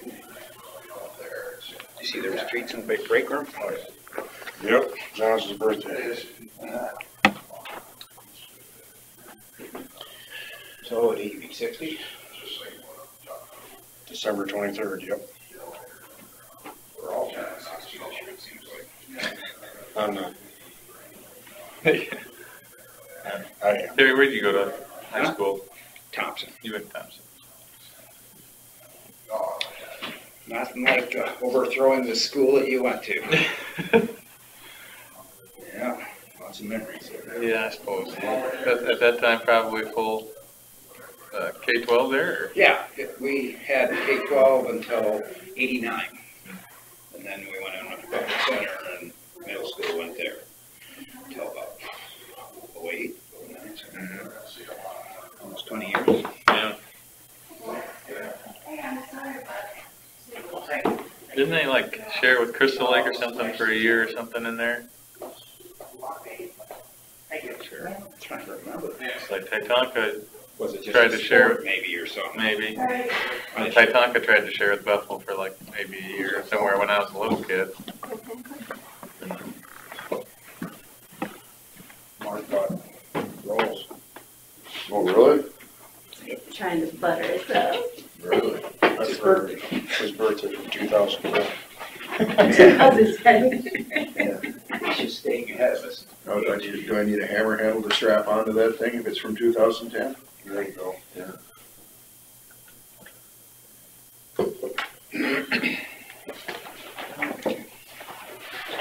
So you had sheets for us? Yeah, I'll give you a copy of this. These are the worksheets that we use internally, more so than the budget sheets you got, I guess. Helps us to keep a little bit more thorough notes and things about some of the items that have projects in them or, things that change from year to year. Yeah. So this is identical to the one I sent you over the weekend. I know that's not very much notice, but I saw that.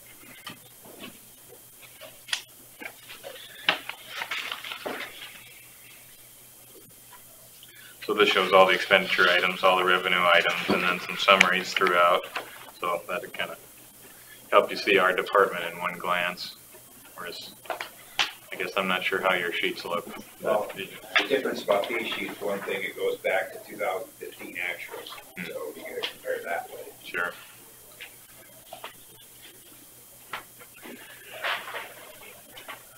No, so I'll give you, Yours goes back to 2015. Oh, I'm the wrong part of the book. I was gonna say, you got a special sheet. I have everything back to 2012 available. yeah, Goes back to 17. I'll give you kind of a summary and then we can talk through more of the guts of the budget.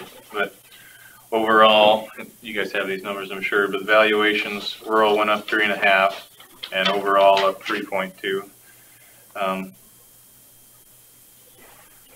our budget overall, of course, you know, secondary road fund is set aside fund, and our projected beginning balance, about 570,000. This is what, probably you could refer to page 4 of here. It's a better place to start, where it says beginning balance and estimated balance. This is kind of what we use to decide, you know, how much to plug into the budget. Our projected beginning balance, 570,000. Projected ending balance is about 370,000. That'd be our carryover balance to the next year. That, So you have 1.4 million in your fund right now, and you're planning to spend it down to 500,000? yes, we have an amendment planned for this current fiscal year to pay off the second half of our gravel crushing and add another project. So, yeah, I guess our. What was your revenue from the auction? What was it from the auction? I don't have that number handy, I guess. Probably shows up somewhere in there,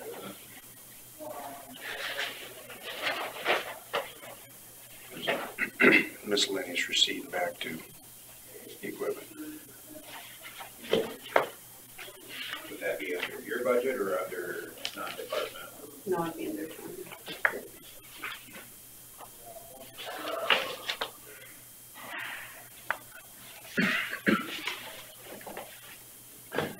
With a target of about a $500,000 carryover, that's what we feel is a strong but not too much of a carryover balance. That's really what our target is.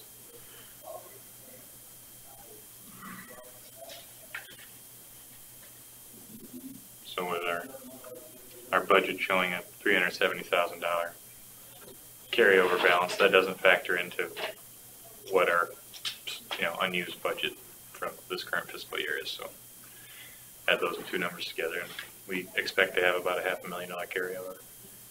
Well, your auction was last spring, right? Last spring. Yep. So the 18 budget. Yep.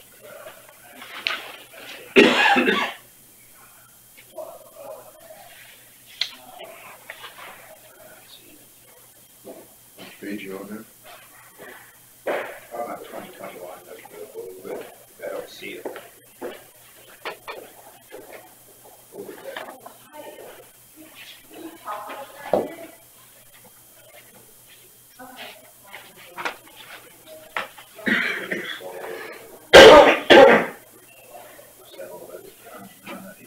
You want that number, Jerry? I didn't. That was fiscal 18's numbers. Yeah, you can just wait, but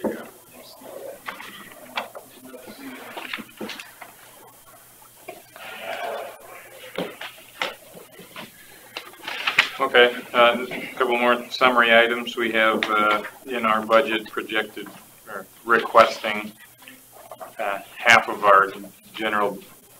the maximum general basic levy transfer, which is a 0.08438 levy equivalent, and then from rural basic 3.00375, which is the max statutory levy, which and then the 450,000 rural basic directly.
talk through construction and equipment too when you're ready. Okay. So that would be, Front page for construction. We have 4 bridges to replace, 1 large diameter pipe and 3 pretty large box culverts. That fits under the construction. We also have a couple of state share projects to work on. The state line road that is up by Emmons, they paved this year, and so we have to contribute half of the cost there. And north of Thompson, that road to, I think it's Keister, they're repaving that and replacing a box culvert right on the state line there, so we're paying for half of the box culvert. So those things in there in addition to our local construction. We also have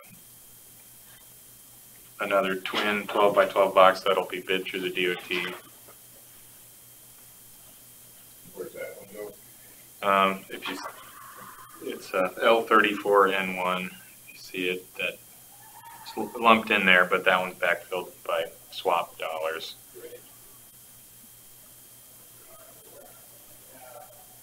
Yeah.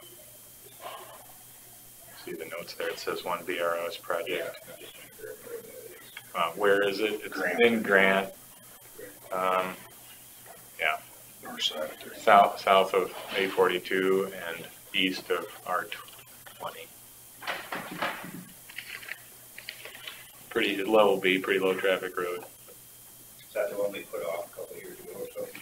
It's been posted for a number of years. Seems like we pushed that one off.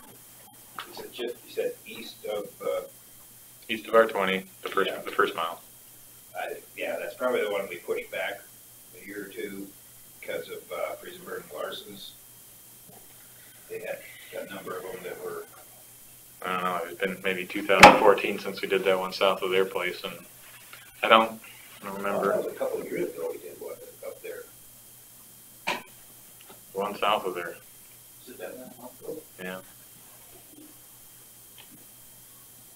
So this one's been posted for a while and finally making its way up to the top of the list here as it's eligible for the swap funding.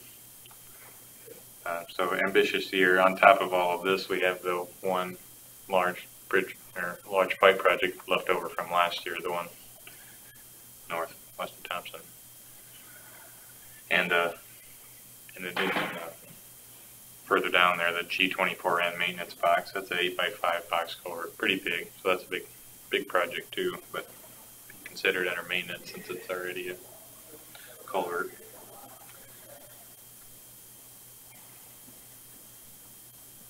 So overall, about $1 million in construction, 300,000 of which we'd get reimbursed through swap funding, but still a pretty strong construction year, still about $700,000 local money going to bridges and paving. Is there still construction on this year's budget to be done? So we have the federal aid bridge jobs, the 2 that are bid. Rognus Brothers has those. Those are 80% share federal aid jobs, and those might kind of cover more than one fiscal year, and that's tricky to budget for. But we have 100% of their funding in the current budget year, and we try to get reimbursements submitted and received, as soon as we can, so that the dollars wash in whatever year they're spent. But some of that might carry over and kind of have to adjust. But the next one bids in January, and so that one can cover a couple fiscal years too if it's built in the middle of summer.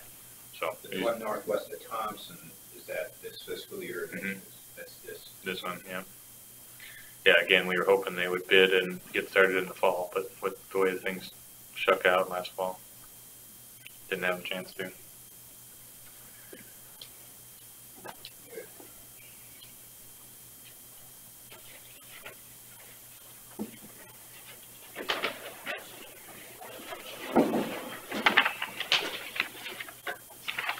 Anything else that you want to explain?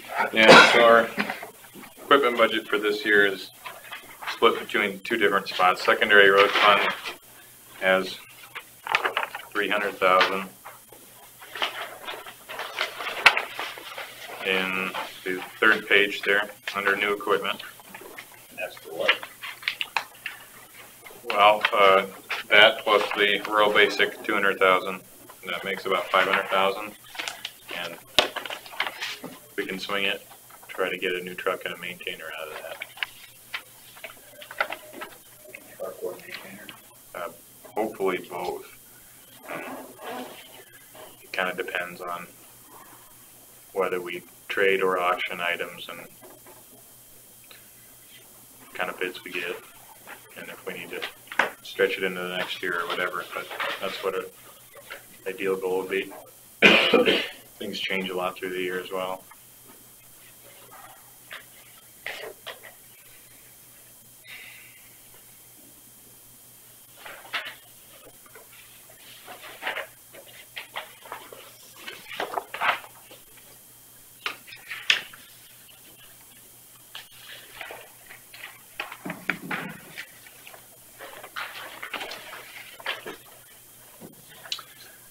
Overall, line item to line item, there aren't any huge changes except for the things like, you know, crack sealing and stuff that we do on a specific case-by-case basis.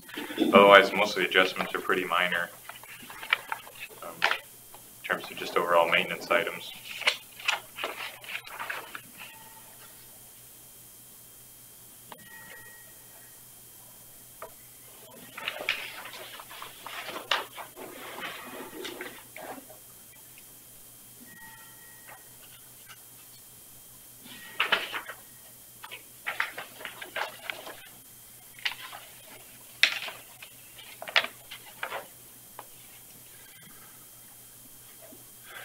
Specific questions? So how does this number, this year's change the bottom number there?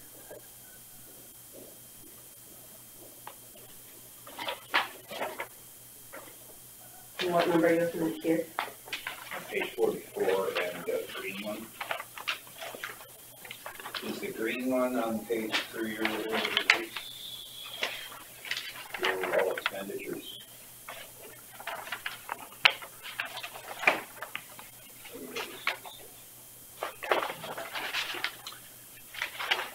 $4,861,440, is that the total expenditure you plan on? Which number are you looking at? In the green at the bottom? Yeah, where it says auditor secondary road expenditures.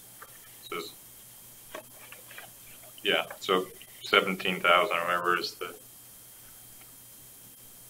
insurance that comes from general supplemental, and then 128 secondary road fund, the 4.1 million, Pike and Nipers 205,000, and the real basic 450. What number are you looking at in the binder there?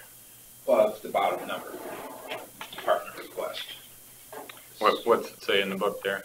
4,546,440, so I was just wondering if that overall number is the same as this one and changed. Yeah, and with our amended portion for this fiscal, that number will change. Okay. The two numbers, this current budget, this proposed budget, are nearly identical, the total expenditures.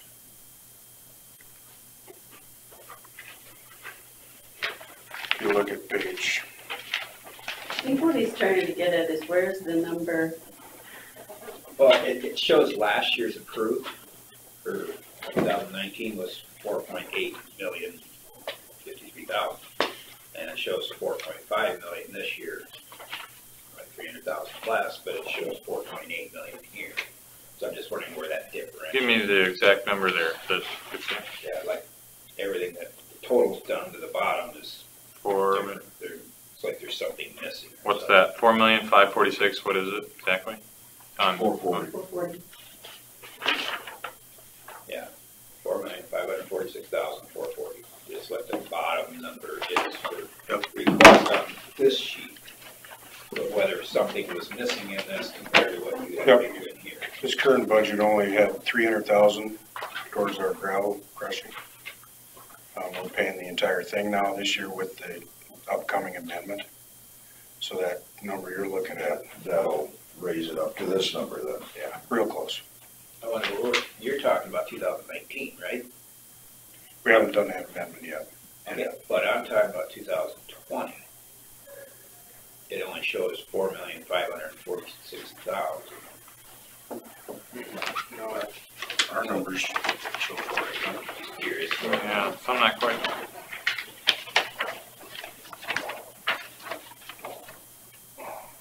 But that's in our sheets that we look at here. We look at each year. Last year, we approved 4.85. And this year, it's different. It's 300,000 lower than what. That's not including something then. Yeah, that's not Exactly, it's exactly 315,000 difference, I think. I'm just trying to figure out which line items are different. So you had new equipment, which was 63,100,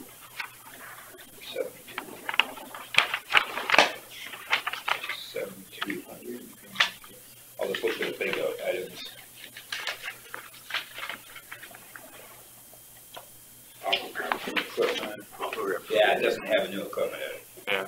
That's a big one right there. They listed 30,000, not 300,000 in that line item. Okay. So there's 270,000 right there. Are those the sheets I gave to What Carl? number is that? It's on page 42, 24,100 under 70. No, 63,100 under 7,200. The new equipment line should be 300,000 according to this. Operator error. Yeah, Let's do this. I gave Carl the written copy. That's a good portion of it right there. No big deal.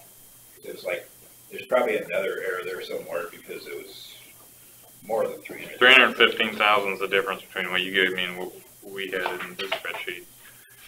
And we're at I'll 270 look at there. everything again. Yeah. That might not include that general sub either. No, this is just expenditures, You said I'll just look 315 through different? it again. 315. Yeah, so we got another 45 to find that wasn't inserted, so. I've got an updated copy downstairs that I can, the electronic copy too, so. All right, well, starting to make sense.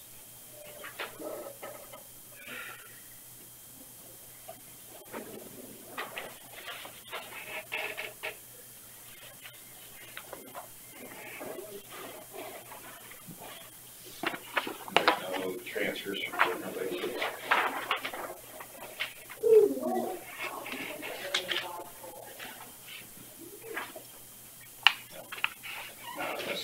There's not, you don't have general basic transfers. We have in our proposal, general basic transfer of about 50,000. Might have just taken that out.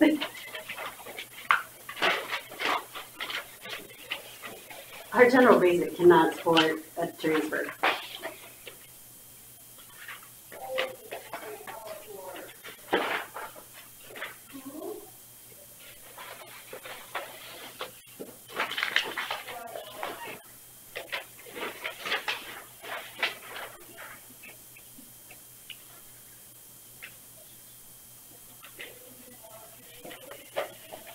We used to get 100% of that levy. It's been a few years and then we've adjusted that down to 50%. Now the last, I don't know, 5-6 years it's been zero.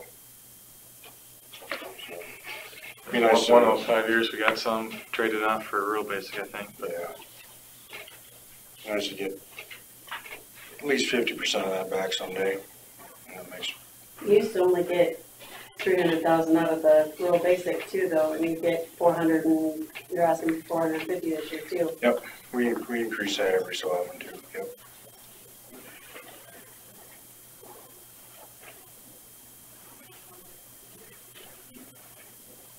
So,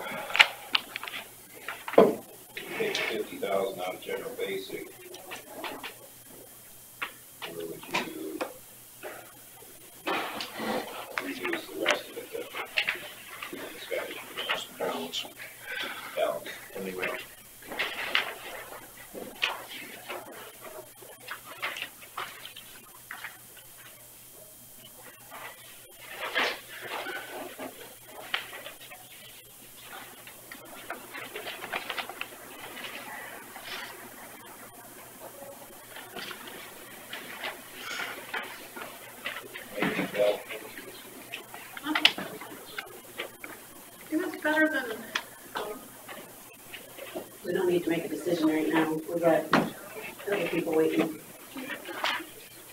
that.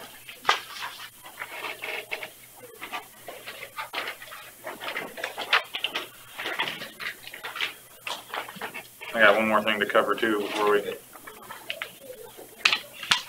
convene. I guess we got, under engineering salaries, we, in our budget, have reduced it from 70 to 55,000, and this number is a little bit in flux. So, last year we talked about, and there's been some discussion, I guess, about early retirement packages, and so I just put together numbers on our own situation for Doug as he's approaching retirement possibilities here, and what that would look like over however many years going forward. I did 5 years.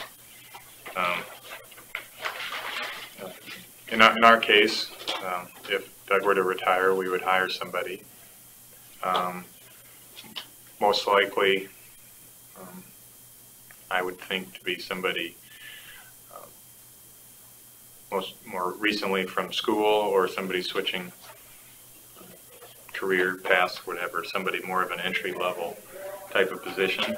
And in Hancock County, they had a gentleman start recently making just under 50,000. So adjusted to this year, coming fiscal year, about 50,400, and Doug's salary is, would be about 66. So the difference of that is about the same cost of an insurance package for a year. Washes out, and I show about $800 savings. Every year there forward, they add about another 19,000. I know that doesn't work that way for every department or every case, but in this case it does. So I just want you to know that. Doug's been here for 36 years and a lot of time in the county. What kind of education or experience do you look at when replacing? We're working on revising the job description as we speak, but we'll be looking for somebody above and, well, the main thing is to find somebody capable and ambitious and willing to learn the trade. We're able to put anybody through the technician training that the DOT offers through DMAC and other avenues, so as long as they have the willingness to learn that stuff, we can accomplish that. And that's the main need early on, I would say, is so that you have to be working with folks like he's been doing that. Wouldn't have to be. When we turn over the position, we'll be rotating a lot of duties, a lot from Doug to me, and from me to the new guy, and we'll be juggling a few responsibilities. So we'll be looking above and beyond, or we'll be looking mostly for a technician, and then whatever other skills we think are relevant and necessary, then we'll look for that. But we don't know what we're going to find, and we don't know what the best fit is, so it's kind of up in the air at this point. I just used that salary number as the closest thing we could come up with their new hire over there, and he's hired into the position like I would somewhat visualize it for here. Taking into advice. So I guess our budget will adjust based on what we need to do there. But.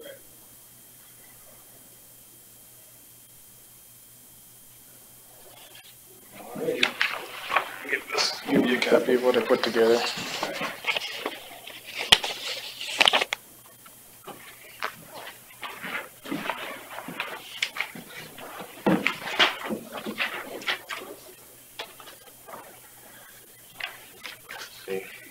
Anything to add? What is the status on the plan? Any developments? Well, we lightly discussed it about we just want to make sure that it's going to save us money. And I know that every department's going to be able to do what you're doing in the replacement of it.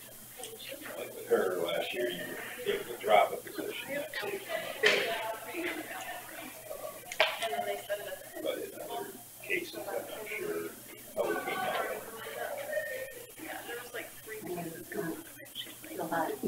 it. Not a lot of savings, but maybe. Usually if you're gonna replace the employee, the savings is spent. Every very business statements. Yeah, in here, in this case, we have a very seasoned veteran to be replaced with an entry-level position, so I know it's different. And we have to do this according to what Mike Galloway says we legally can and can't do. So that's part of what we have to look at too, to make it fair for everybody. Sure. Cost effective for us. So that's probably where we're at. Probably talk to get a couple more department heads that would be possibly effective. I don't know. It all depends on what we do. There's a couple that indicated they would like to, but I don't know if it's gonna work out.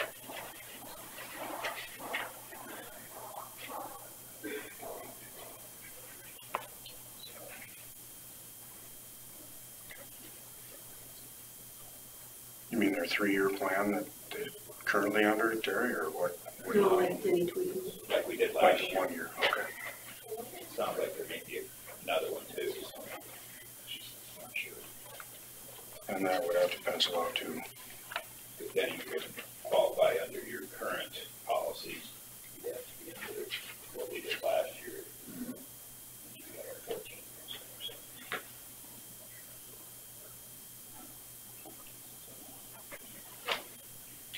Not sure. We're gonna have to look at that soon. We'll try to keep you in the loop. So, thanks for putting that together. That's one thing that nobody else has really put together to prove anything. That's part of the policy, isn't it? What's that? Isn't that part of the policy that something has to be submitted or recommended or? Hasn't been, but it's. Been beneficial. And anything decided is at your discretion. But like I said, we still gotta talk to Mike Galloway and see what we can and can't do and how that affects everybody. We'll look at it. Thank you. Right. Thanks. Let me know if you got any questions or whatever. Thanks, guys.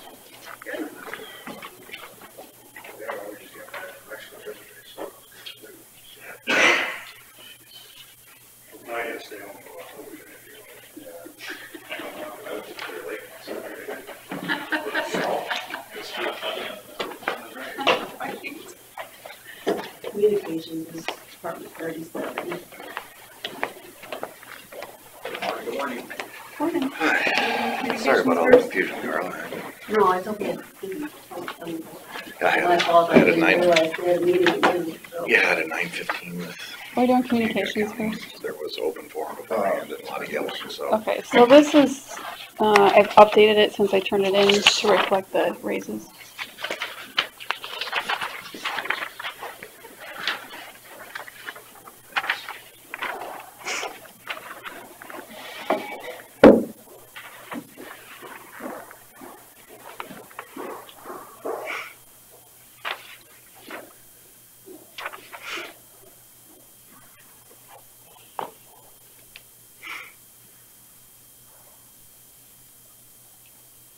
Okay, anything you want to identify in here out of the ordinary, other than the raises?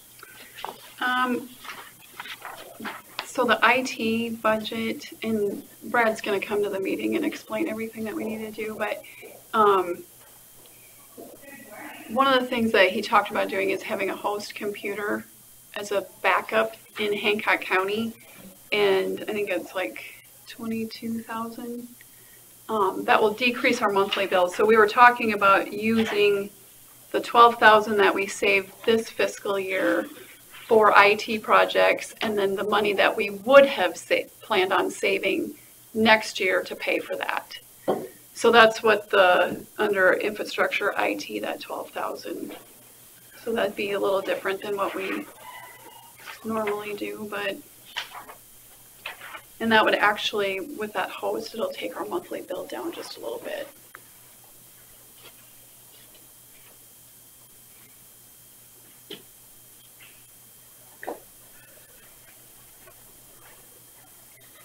Which line item is that? So that's on the second page. Oh, okay. Yeah. So the fees we are saving, the fees we're saving there are under what line then? Let's see. I think it would be under IT services. So the 42100. Labor of the equipment. So instead of the 33, you're down to 28, basically. Yeah. And I think I don't remember for sure, but I think I budgeted a little bit for out of scope emergency, which we probably did this fiscal year too, I would think. Budgeted a little bit for that.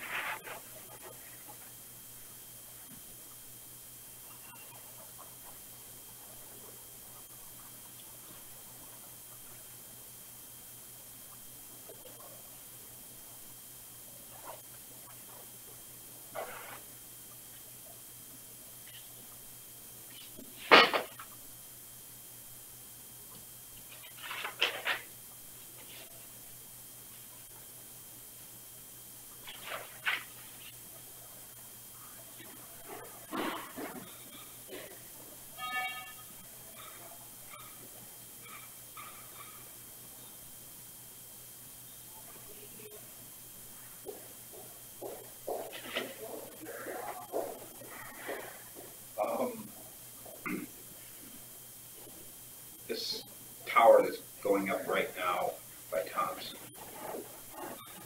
Okay. Oh, the one that's up, or the. There's a new one coming up behind. Just east of Thompson. Behind Okay. Crawl's place. All right. I was told that it's supposed to be utilized by us. The one north of town, what It's probably action does that do? The one north of Leland, that's actually owned by the state of Iowa. It's for the 700 megahertz statewide interoperable communications network. Okay. So So if everybody's on 700, they can use that. Will that reach break? oh yeah, Okay. yeah. So I'm Big trying to time. figure out, is this one behind Crow's and is this just a cell phone tower? Cell phone tower. Do you remember who's? It must be, because Is Matt still the zoning guy? Okay. He's the one that was kind of explaining it. It was probably FirstNet. Yeah. Okay, FirstNet is a nationwide LTE or 4G LTE broadband network that is being built for public safety. And what that does is I know that the sheriff's office is looking, because they have to update, I don't know if they have to, but they're looking at updating their air cards so that they can run their computers in their cars. And so this FirstNet, what it does is it provides really three things that are, it's not a commercial network for one thing. The FirstNet runs on what's called band 14. It's going to be specific to public safety. Nobody else gets access to it. So think of a big old pipe that all the information's running through, everybody on their cell phone data plans and everything. AT&T has won the bid, so they own that bandwidth. Now, during an event, what we can do is that public safety, because they're FirstNet, they get, the three things are quality of service, so that they're going to be at a 95% reliability standard, which is greater than what the commercial networks can provide. But the big things is that they have priority and preemption. That means that regardless of user traffic, think of something like Treetown or some, right now at Treetown, your cell phones are hit or miss because you're on a commercial network. With FirstNet, there's no waiting, and if it's full, you preempt. That means that whoever's at the bottom of the list gets kicked off, no matter what they're doing, and public safety takes the front row every time. It's a better network, it's more reliable, and it's nationwide too. So if they were traveling to Los Angeles for a conference and they had their FirstNet computer, you still have that same connectivity at the same levels that you have at home, and it's not like roaming fees or anything. It's just FirstNet. So that there's that tower going up. There's already been one built down by Duncan in Hancock County. There's another one going up by Corwith in Hancock County. This one tower just north of Leland doesn't have anything to do with that's the radio network. That's not the broadband network. So the people that use the one going up by Thompson, is it used through the FM radio communication or just cell? So, Just cell? Yep. it'll be just cell And then phone. their computer. So then who pays for Yeah. Who pays for that? Well, AT&T's paying for it. AT&T's paying for it, but you have to subscribe to it. So AT&T, I don't remember how many $1 billion their bid was to be able to build this thing. So there's, I mean, like in Iowa alone, they're putting up 221 or 222 brand new towers to do the build out in the state of Iowa. So they're going to be front end loaded with expenses. You know, they're building these towers. The hope and the anticipation for them is that they're going to be at or below about that $45 per device. And the guy, I was at a meeting last week and he was explaining it, how they price their plans. I don't know. They want to be locally competitive with whatever's out there. So if the sheriff's office is paying $40 per line right now, they want to be at or below that. You know, I don't know if they can negotiate or not, but because I know Mike Dressler was looking into it and he had a bunch of questions for me last week, and I told him we'd sit down with their vendor to talk about what we could do just to make sure that they're getting what they're wanting to get. Since that's AT&T. Yeah. Are they able to utilize it for general public? Absolutely. And that's why AT&T wanted that bid, because they have a huge bandwidth that's opened up for them. That's off the regular commercial areas, so they can sell their programs and plans. You know, so they're going to have a nationwide, truly. They didn't have much service around here before. Not a lot, but it's actually up here in north central Iowa. It's pretty good. There's some dead pockets. We know that, and that's why they're building out some of those towers. So it's going to be interesting once it starts. The reality is in Iowa, you have a bunch of. I mean, we're volunteer fire departments. You know, so a lot of volunteer fire departments are probably not going to be subscribing to it like some of the metro areas and things like that. But law enforcement will. It's kind of a wait and see, you know, because they have a 5-year build out plan and they're just in year 1 and they're about 30% through their build. So my curiosity is, so say they have a program where volunteer fire departments have individuals that say get on the AT&T plan for themselves. Right. And then the fire department buys, well, it's almost like a premium service to where it bumps them up for priority. Right.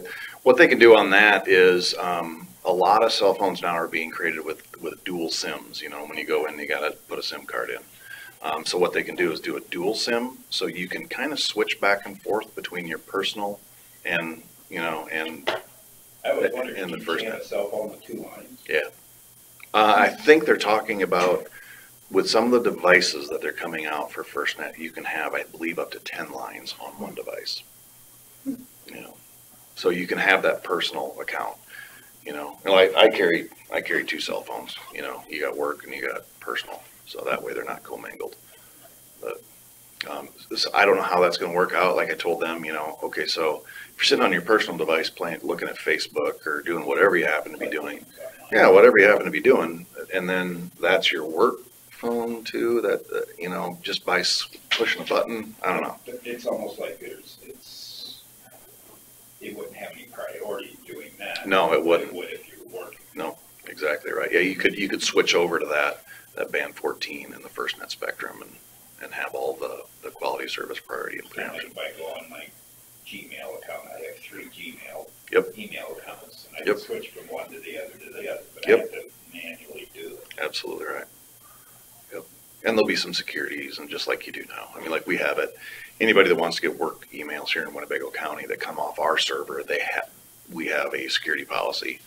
You know, that they have to have their security code updated every, is it 90 or 180 days? 90. Every 90 days, you got to rechange your security code on your work phone, which is no big deal. But and that way, because those emails that we get might have CJIS protected information, which is the FBI standard for security. The tower north of Leland there, is that operating yet? It's powered and it's optimized, but I sit on the statewide interop board. The question that I continue to ask is, this was supposed to be done July 1, 2018. here we are 7 months later, nothing's done. I mean, there's literally one tower that's almost done, one tower that they're beginning construction out of the 92 in the state of Iowa that the state is managing. And I'm telling everybody around here that we're not going to start handing devices out saying, hey, test this all over the place until I know that the system has been tested and turned over to the state so that you get the full capacity. You don't, because two different things can happen. If it's not connected to the core, which is the brains, there's 3 cores in Iowa. That's the brains that when you turn on your radio, it hits the tower and then it registers with the core to say, okay, this device number is registered to this person and this is the access permissions that it has. This is what it can broadcast on. So if it's not connected to the core, it goes into what's called site trunking. That means that it's just on that one tower. You know, so you can still communicate. If the network goes down, we can still communicate. That's the benefit to have that thing in the middle of the, well, essentially in the middle of the county at 395 feet is monstrous for us because we're going to have probably better than 98% on-street mobile coverage and probably 94 to 96% all on 700. Mm-hmm. When is that? Could be because we have all the law enforcement done. Yep, as far as portables and mobiles, Jennifer's been buying those through 911. Right, and then we budgeted for July to upgrade dispatch so that dispatch can be on it as well. Yep. So, could be, hopefully it'll be next year. Could be as early. Yeah, we could do it. We talked about aiming for the first part of the fiscal year.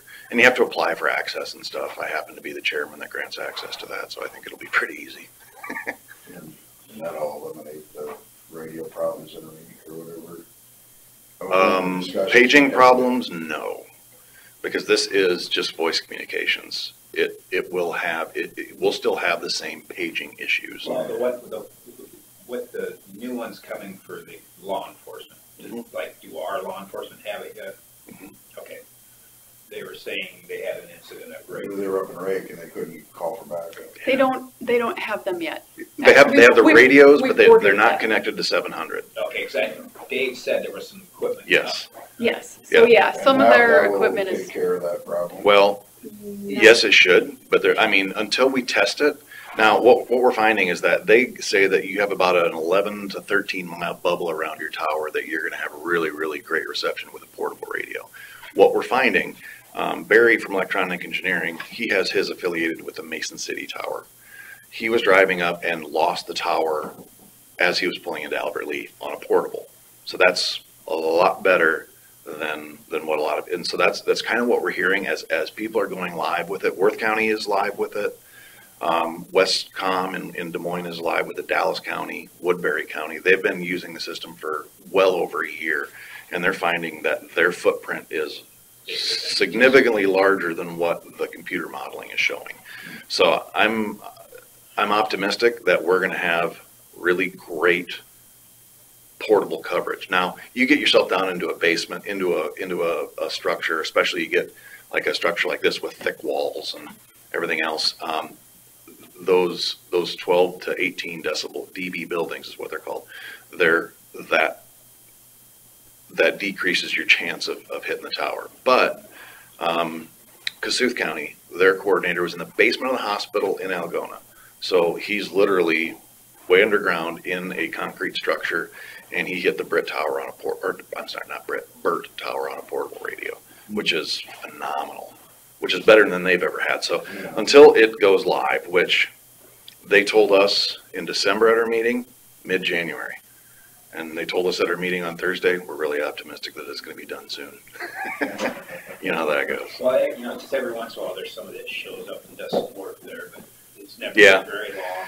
They're optimizing the microwave paths.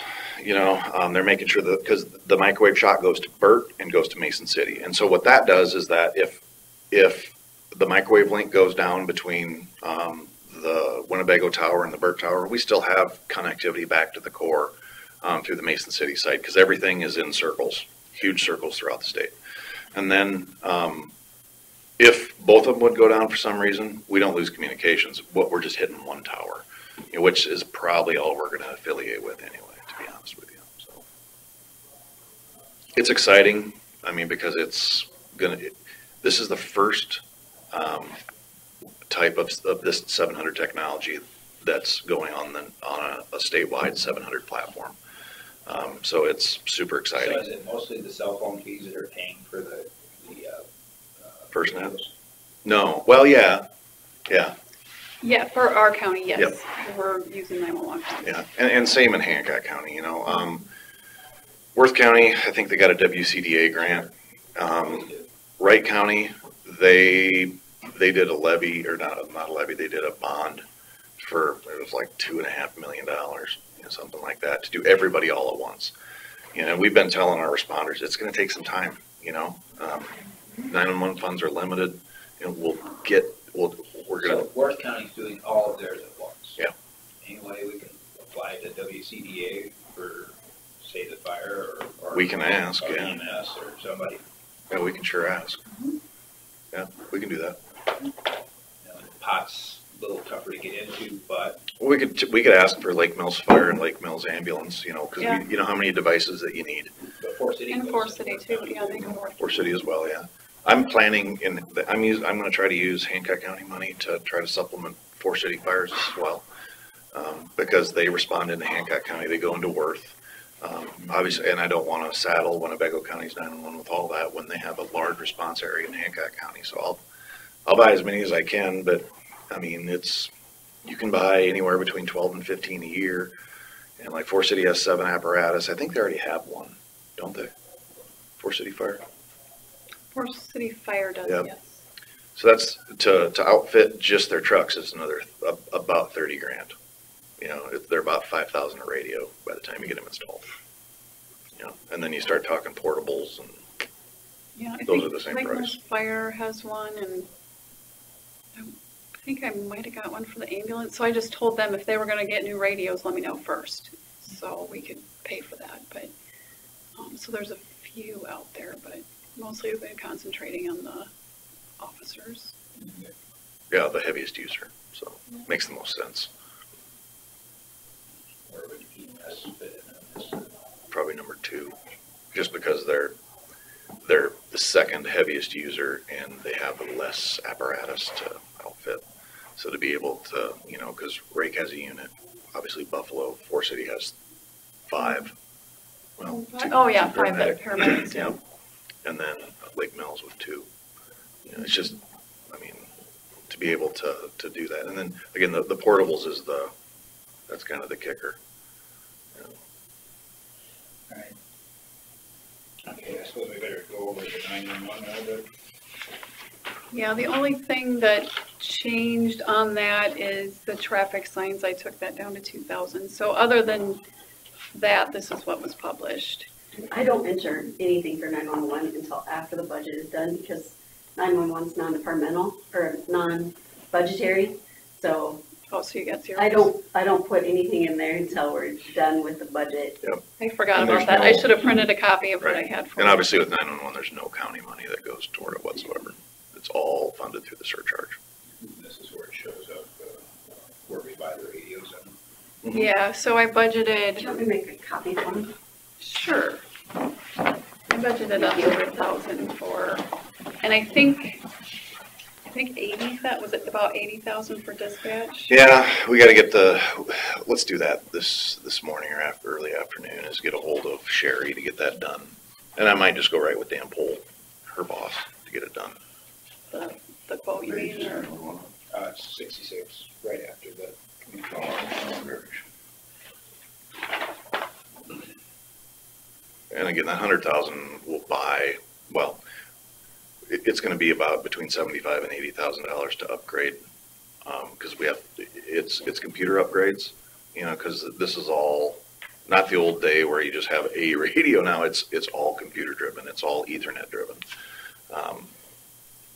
So then you have the upgrade of what's called the K Core is what they call it. That's super expensive, it's new licensing. They have been doing new workstations. I think we're probably, just because, just the upgraded software and everything else. So you get new workstations at your radio consoles. And then what they do is these things called consolettes, which are backups. So for some reason, tornado comes by and knocks our tower down. We essentially can go into site trunking right at our area with those consolettes. We use those. Those are basically like just a high power, it's a high powered radio, but it's adaptable, and we still have all, you don't have the full capabilities, but you don't lose your core capabilities with the consolette.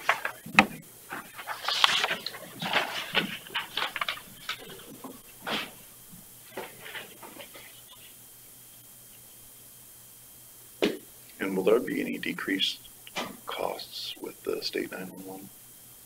There will be, yeah. Trying to think what I want to say the annual cost. There's just some. How much do you pay for an annual maintenance fee to Ramsey? Do you remember? I want to say it's like 4,000. Okay. And More. yeah. Just charge me $21,000 a year. What? Yeah. I don't even want to talk about it. Okay. NG 911, which is Ramsey, who's our 911 vendor right now, we are going to a state-hosted solution here in Winnebago County, which means that we're going, the host, the box that controls the call is going to be either in Marshalltown or Des Moines. Yeah, I'm pretty sure those. We've been running off it in Hancock County for 7 months. We don't pay anything for it. I mean, they basically say, here it is. Congratulations, it's yours. You can add services to it, but all you do is pay annual maintenance fees. You don't pay, and they're dirt cheap. In Hancock County alone, I'm going to save anywhere between $35,000 and $50,000 a year going to this. You know. So where in this line items is that? Oh, let's see here. I'm trying to remember. I think other database management, that one went down a little bit. And I'm trying to think what else. Well, because Ramsey does our, NG911 does our database management now. Is that correct? Yeah, and I don't have any plans right now to change that. Right. We need to talk with Kasuth because they're going through the same thing. They want to go away from them. Okay. Yeah, I couldn't decide which was better to do first. I'll get this equipment first. That's kind of what I was thinking. And the equipment doesn't cost anything. I mean, there'll be nothing. You know, they literally give it to you, and it's a far superior product than what we have right now. Yeah, under telephone equipment and repair, that one went down, and that some of those fees were in that one. So it looks like I lowered that about 10,000 almost.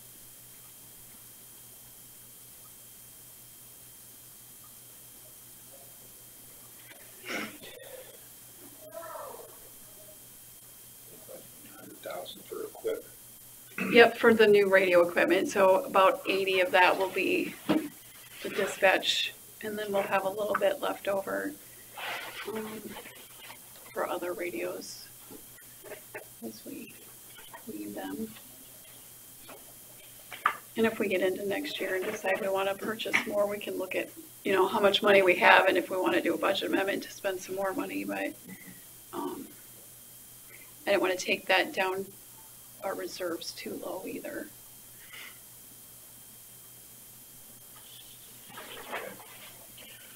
All right. Guess that covers that.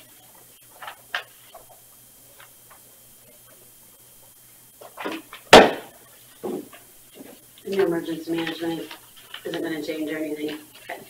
Okay. Yeah, we, like I said, we still don't have insurance information back, you know, but I guessed high. So it'll be right there. Sounds good. Yeehaw. Do you know anything more about health insurance, like how much that's going up? It'll probably be, I think it's 3%. Okay, I think that's what I figured. Whatever you sent out last is what I figured. Yeah, I originally said 10% forgetting that we had a 2-year contract. Oh, okay. Yeah. Hey, doesn't hurt my feelings to lower it down a little bit. I know, it's great, isn't it? Yeah. It's about the only time we ever get to lower it. Right. So, yeah, I just when I wrote the budget letter, I just forgot. Do you go on actuals on health insurance or percentages for increase? I think I take what we're actually paying and then By the increase percentage. it by percentage. All right, very good. What do Hancock do for health insurance? They told us, Wellmark is 10%, but because we're partially self-funded, like last year, I don't remember what the increase was, but we turned out that we were about 2% increase.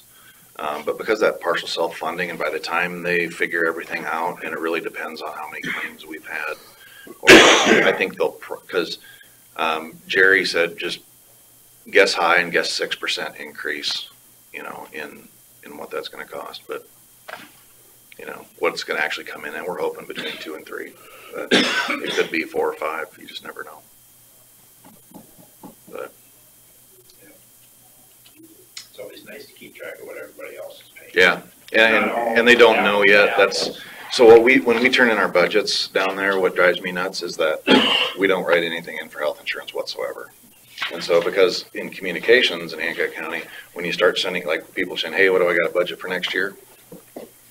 I mean, one of the biggest payroll expenses is insurance, you know, and so we just do a guesstimate.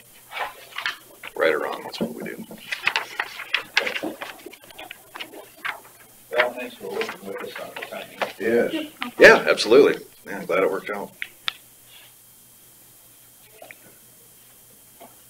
Anything else? I feel much educated. Good. Yeah, if you ever have any questions, give me a call. I mean, when it comes to the whole, I've been on the state board for over 4 years now, almost 4.5, and I've learned a ton. I've got a lot of opportunities. I think that if you look at the pockets of where the system is being built out locally, north central Iowa and southwest Iowa, I'm not saying I have anything to do with that, but I do have some pull when it comes to getting things done. Insight for one thing. Right, I'm able to answer questions. Yeah, I'm able to answer questions and understand what's going on a little bit better and how to do it. As a matter of fact, tomorrow afternoon, I'm going to go over and meet with Cerro Gordo's sheriff to talk to him about how they're going to do it. They have considerably more money than we do, believe it or not. Oh, it's hard to believe. Jesus. Yeah, the amount of money he talks, well, we're buying all new radios. It's like 17 deputies, and oh my God. I'm guessing they had a lot of jail revenue too. Yeah. Busy. Yeah, it has been very busy. I know Hancock will occasionally we'll put somebody there only if, like, we've had somebody arrested over there on our warrant. A lot of times they like to go grab them and bring them up here, because I think that's been pretty good. It's been great for Hancock County, I'll tell you that. I think it's been just kind of mutually very beneficial. It seems like the deputies, the sheriff likes it down there, you know, because they're able to work so close. I mean, they work really close together anyway, so. We need to get a contract. That'd be a good idea. Adam wanted that before they even started bringing people here. Yeah. But it was kind of nice to work through a year or two. Yeah. See how it's Yeah. going. See if there's any bugs, and I don't think from talking to the guys and that I don't think there's any issues whatsoever. It's pretty simple. So that we might raise it $5 or something, because they're still competitive. Big deal. We're at 50 right now. Are they at 60 over there? I don't know. I think they're at least Yeah. I thought. They might be. It's been 50 for a long time. Yeah. Back when I was The jail meals administrator. went up. I mean, the meals are the costing meals more. alone justifies an extra Yeah. $5. I was jail administrator in Hancock County for 2.5 years, and we were charging $45 back in the late 90s. Oh, really? Yeah. Yeah, because we used to house all of Wright counties, some of Polk counties, most of Hamilton counties.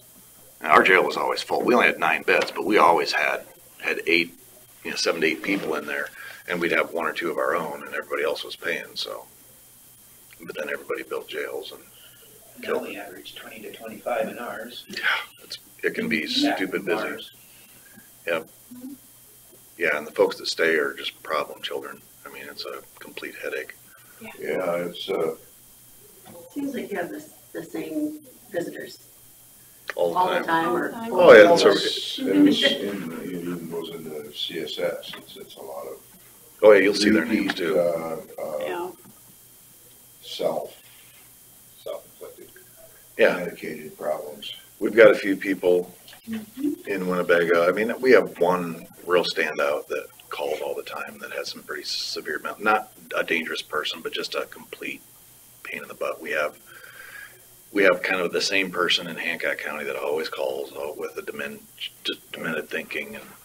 And I was telling Jennifer that this morning, my dispatcher in Hancock County received a call from a lady that was talking about, I just heard a death occur outside my apartment.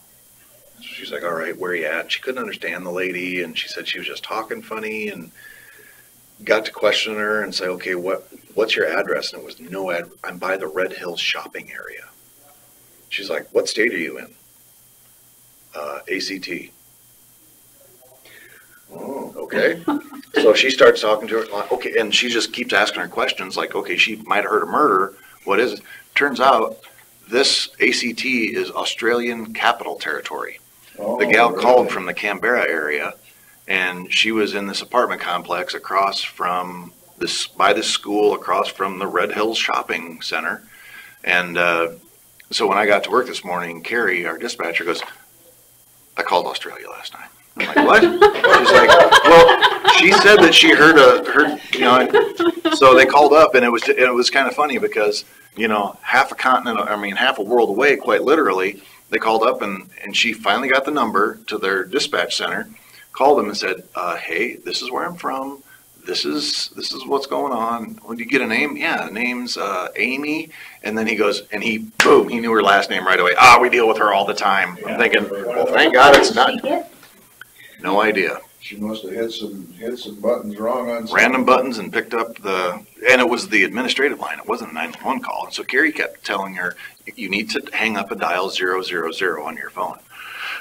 She goes, you've got America, and we dial 911. You dial 000 for emergencies. I know that. So yeah, Isn't that bizarre?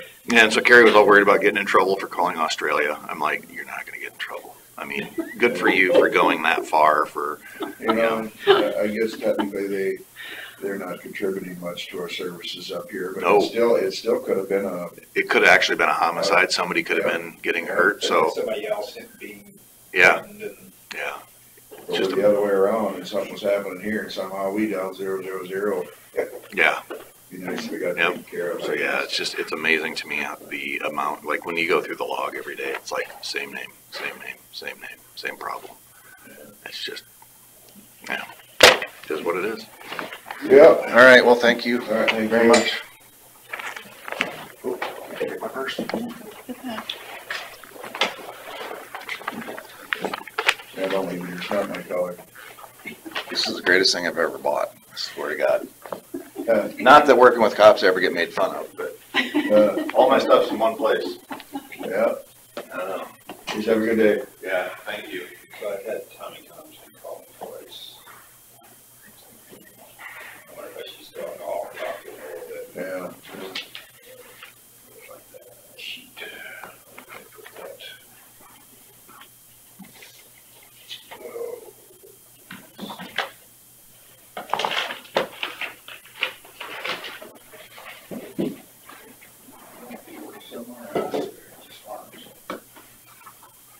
Yeah, I don't know.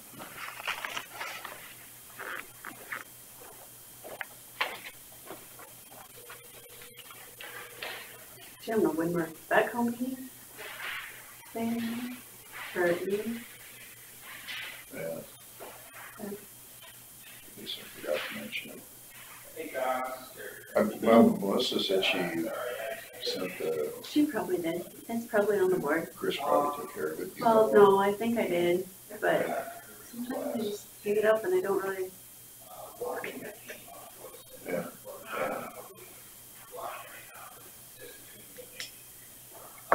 And I forgot about the conflict myself.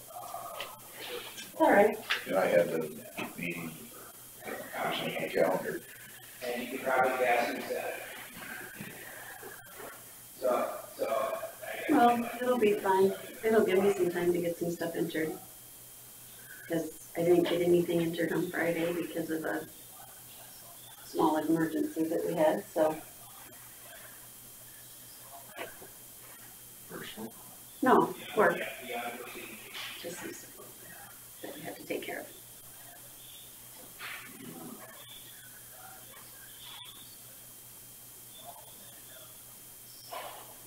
Yeah,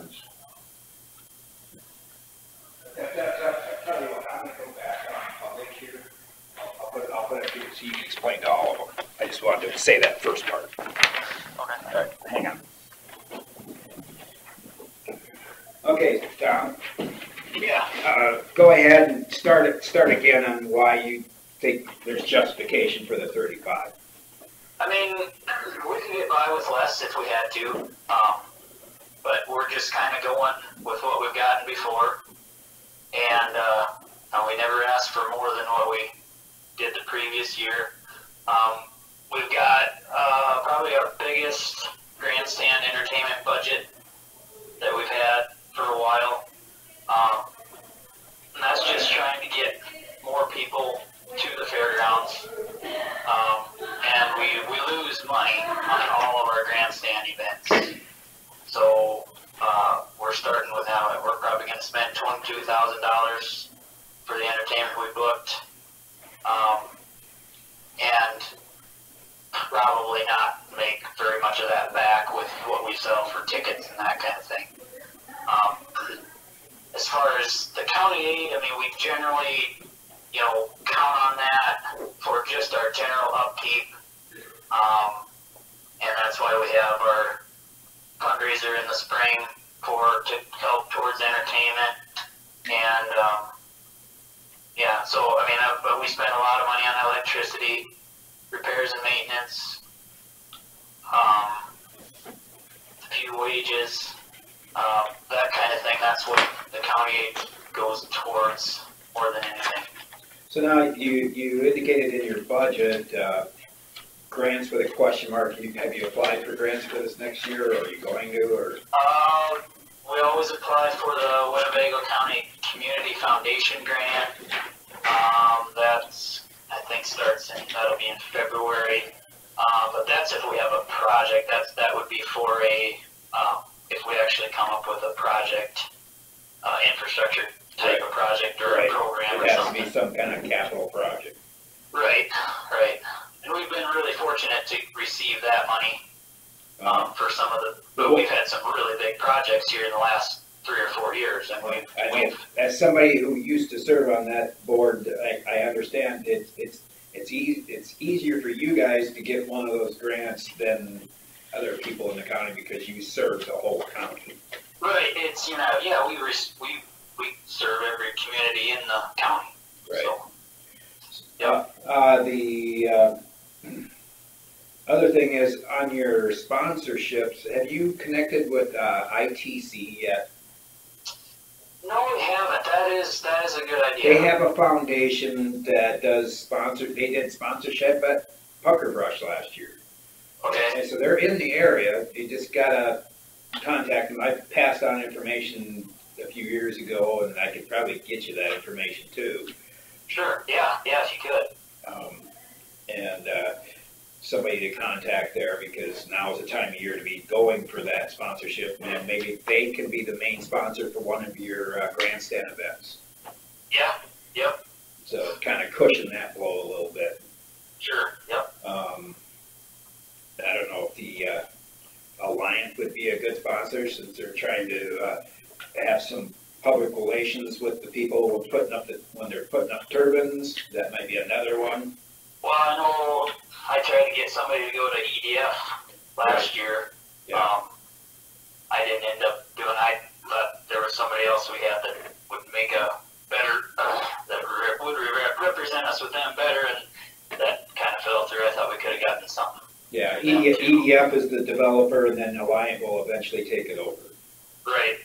Yep. I think we have tried to work with the Alliant before, but they're so big and so spread out. It's one of those that's kind of hard to. But yeah, I get your point now. Yeah. I know just calling Alliant, you never get called back. Yeah. Right. Okay, well, yeah, I think the unforeseens that you encounter is probably one of your major problems you have trying to budget. Yep. There's always those unforeseens. Yep. So, we've been trying to update our electricity every year, and we spent 15,000 or so last year. And every fairgrounds is going through the same thing.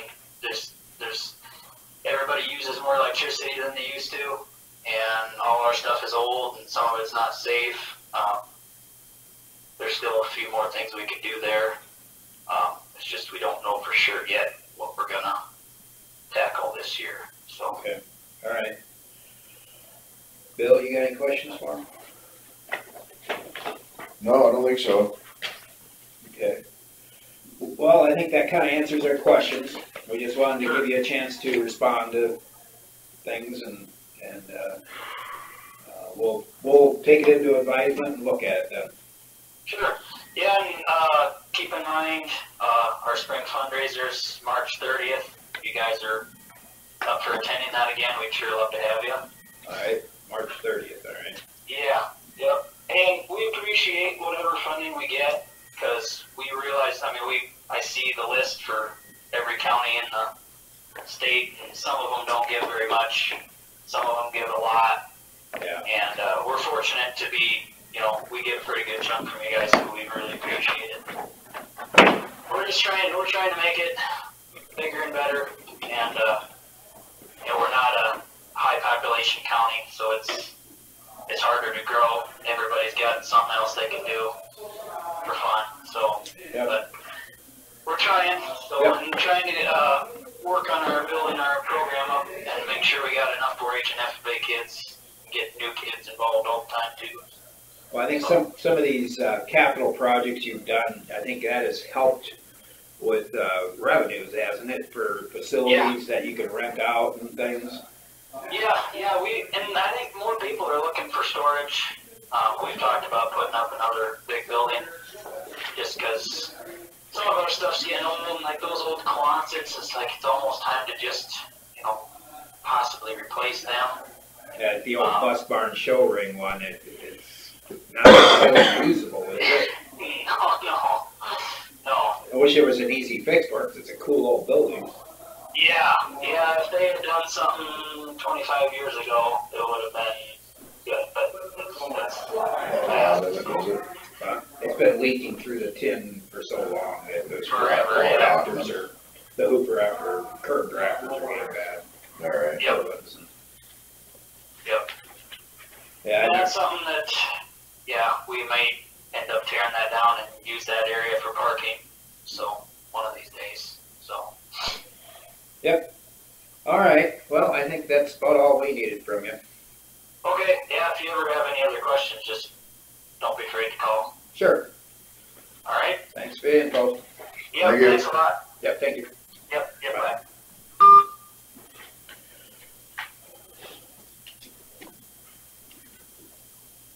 Yeah, I think the biggest thing for me is the unforeseens. I hate to short them. Kind of like the public health, you short it and then you find out that I mean, there's people who just really don't care about it, but there's enough people that, you just hate to.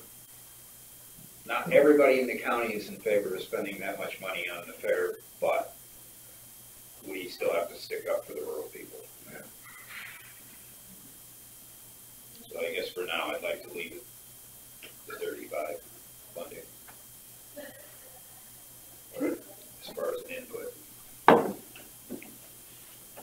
All right.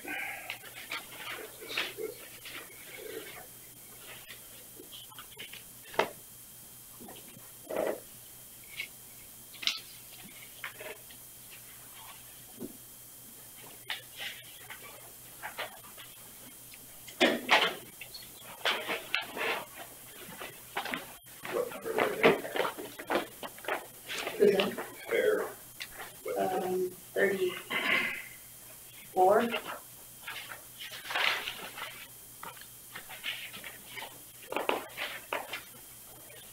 Yeah, 34.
else we have to discuss now? Well, I don't know if you wanted to discuss, like, the VA, Yeah, we haven't talked about that one yet. there's Department 21. And they wanna go full-time. Well, okay, so I'd rather see a sheriff one if you're gonna go full-time. here's the deal. So we have, we had Debbie quit. Did you talk to Marty? Briefly, I didn't get a chance to talk to him extensively about it because we got to the meeting late and the meeting lasted longer than my daughter. I missed the first quarter and a half of my daughter's ball game when it was, I guess. And then I forgot, he was at church yesterday, I forgot to ask him that. I should have talked to him. But he just said it was a mess and needed to be a full-time position. So, since we only have one person on the board right now, we can't even hire somebody. So we need to get a full board, or at least 2 people on the board. I did post the position for another part-time position. If I can get another person on the board, we can't hire anybody until I get a second person on the board. Yeah. So, But the process still takes a little bit of time for the hiring, so. well, what we were kind of, Advertising. what I talked to Dave about, so even if we could get a person just interim, Dean Anderson applied for the position, and he's still interested, at least on a temporary basis. Even if we could get him in just to answer the phone, well, then he's in. Kind of replacing Melissa. Right, Yeah. right. So, Which Dean Anderson is this? he's from Ruddy. Okay, all right. Like I said, if we could get him in just when the doors are supposed to be open down there to answer Can phones we and. legally do that without the board being together? Well, that's what, we gotta get a board. We can't, no, I can't until, but I did post a position so that if I do get a board, that we can get something done right away. I did think of someone else who might possibly want to be on the board, so I don't want to mention any names until I've asked them. I had mentioned another name too, but I don't know, probably need somebody from here. Well, Dean Anderson would be great. Well, that would be the. Well, that's the administrative. Yeah. Department. Yeah, okay, so. Where's the other board member from right now? Dave. Dave Peterson, It's just Lake Dave. Mills, yeah. All right, I've got one that would be between Buffalo and Rake. I could ask you. And the one I've thought about is a man, we don't have any females yet. See, but I put it on the website and I put it on, I have an idea, I haven't talked to him yet. He's the one I mentioned before from between Leland and Thompson. I think that would be excellent. He's very involved at the in Leland Mm-hmm. And he the does. one I'm thinking of. He's money minded because he does our church treasury thing. Mm-hmm. That's very good. He would be excellent, And yes. the one I'm thinking of is involved in all this stuff. But As the far other as one the we talked Legion, about was in Lake Mills too, but I think that's just overloading in one area. When I talked to Dave, he wasn't real excited about that. All right. what they said, a lot.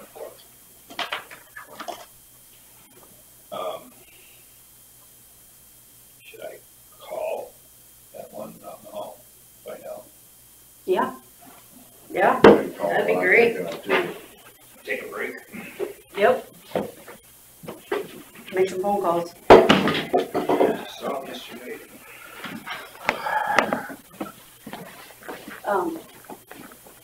It's only one By the meeting way, a month, isn't it?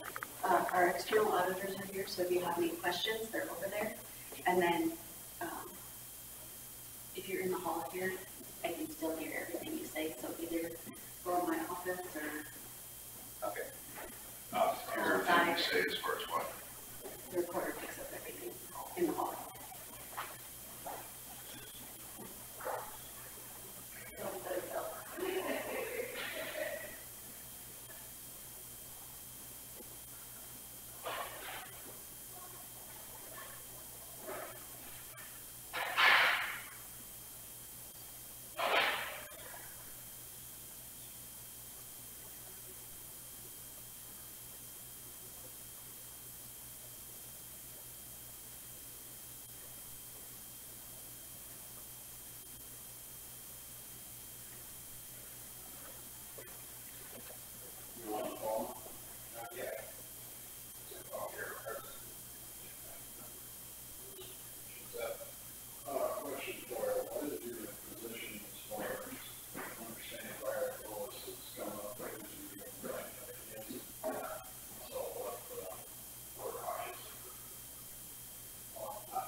have his cell phone number, see if it's, I don't know if we still have a landline, whether they answer it or not. Yeah, we have a landline too, but we don't have a phone connected to it. Call his wife, I got her number. She's, one of those people who's very technology adept. I mean, she does websites and Facebook Really? pages for a lot of nonprofits. Really? I did not know that. She does all of our, the Snowmobile Club, the church, and the church over by the casino, and she was a big find. Interesting.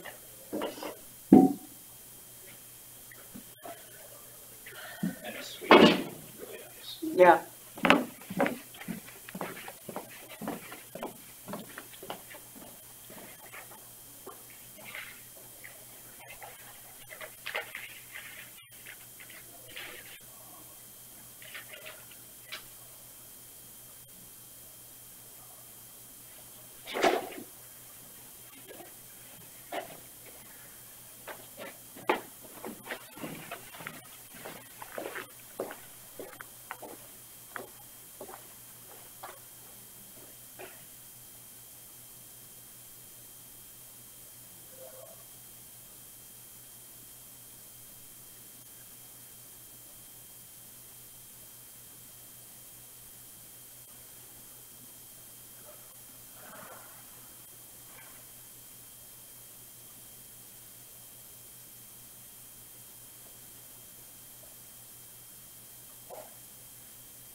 temporary.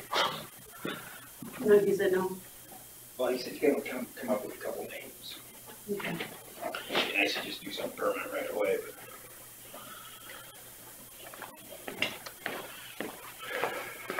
Holding the urgency of it. Mhm.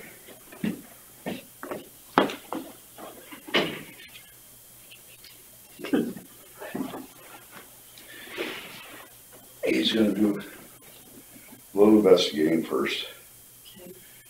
I'm pretty sure probably get him on a temporary basis until we get someone hired. And possibly.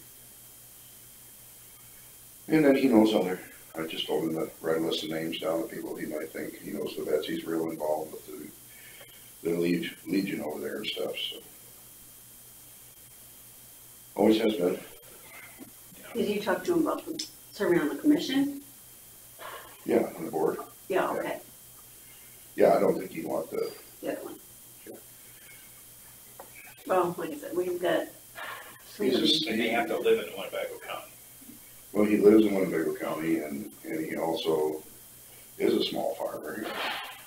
I don't know if that would be his cup of tea, though, doing all that paperwork and stuff. I guess the one thing I was thinking, there's a couple from Forest City, but the couple I thought of weren't even in Winnebago County, so. Mm.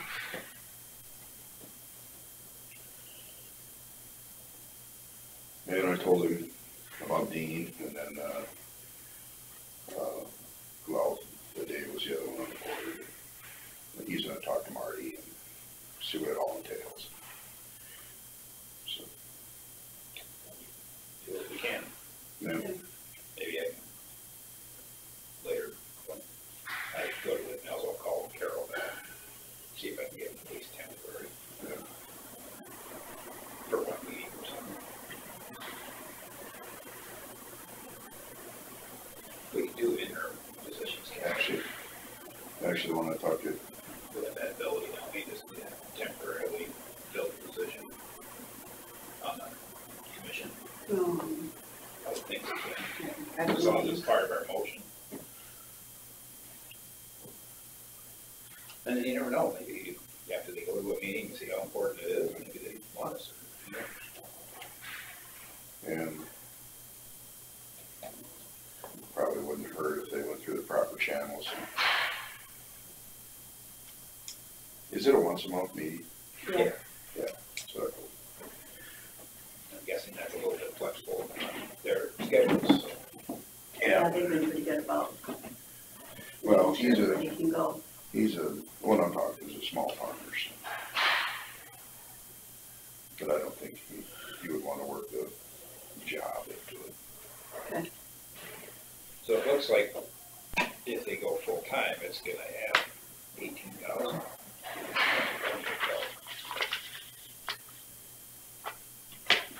I think we can get two full-time, or two part-time people.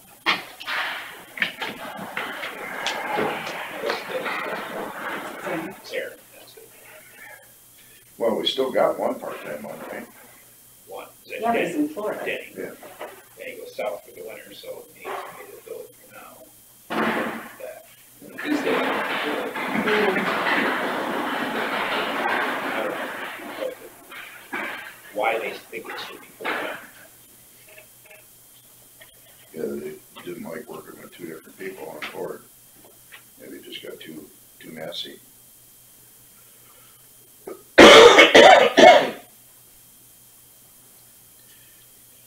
Is there something that transpired there? No, I just think Missy is busier with her job at the hospital than what she thought she was gonna be, and she just didn't have enough time. All right. So, She's already got a young family and. yeah, so I think we need to find somebody like Denny. Yeah, two Denny's. Yeah, can we just call you Denny? Would that work? You're talking Denny. Zarin. There, the guy that is down south now. Yep. I mean, when I talked to him before about my dad's stuff, oh, he was great. He wanted to know everything and very involved, and I was pretty happy with him. Really easy to talk to. Yeah, if he just could leave half of himself here when he goes, the other half goes south. So the only other thing that we need to put in here is, we need to add a line item for their, what's it called? What page we are? Data spec. 45. Yeah, what? It's like data spec, it's their VA software that Okay, allows them to, I don't know, do what they do. now would that be through this budget then? Or Yes, and I just can't remember. IT services? Or is it a separate line item It would probably be for software? more of a software thing. You might have to add a line. Yeah, that's what we've been, Okay, Is there a gal in bring your this- office that can do that? what's that? Is there a gal in your office that can do that? I don't know. Maybe. Yeah. We're talking about What's Chelsea? one more Yeah, line? yeah. Oh, sure. So here's 4, do you want more? And this we only did from rural. The other ones we did general also, because remember we quit doing that. Mhm. But I want what we just give them out of rural basic. So how much they budget out of rural basic just to spend. That's what I want too.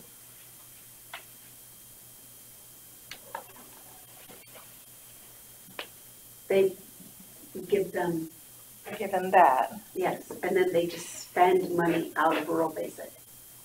I want that too, So you want the expenditures, yes. not just the revenue. 11, 20. You know what I'm saying? 11, 20. 0011-20, Oh, rural basic 20. yes. Okay.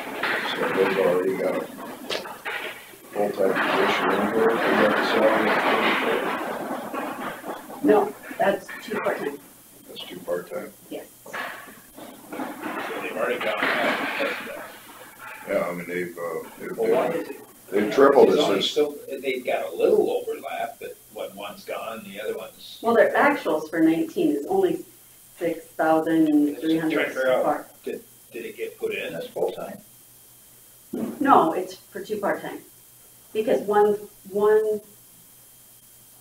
I mean, we've tripled it since 17. But we had a gap there But the too. problem is, yeah, Thomas was gone for most of 19. Yeah. And then he was also out sick, probably 50% of the time Yeah, in 17. all right. So one person really should be like 26,000, so, But what I'm saying is, 26,000 covered 26 hours a week, year-round. okay. 2 part-time people have a little bit of overlap. Mm-hmm. It shouldn't be that much of an increase, should it? I can't remember how I figured it out. Because we don't have benefits on either of them. No. And that's not where the benefits would be either. To me, okay, just percentage-wise overlap, what would you have, 10% overlap? They're both in the office at the same time type of thing, both at training. I think what we figured is 20 hours apiece for both of them. And then the VA raised, when they hired them, they raised the salary a little bit. Okay. What's the veteran per diem? That's to go to the meeting, isn't it? Oh, no, per diem, That's that's, like if you would take a veteran to to the the, VA in Des Moines or Yep. something. Oh, all right. Willie used to drive people down there all the time. In 17, we had 9, and then we've had 0 since then, and we got 5 there. It's kind of been erratic. I think Jack was really good at it. if you go back, it's, That's what I was looking And at. then the employee mileage, it reduced that dramatically. Here, the veteran per diem was the salary. Was in the wrong line item.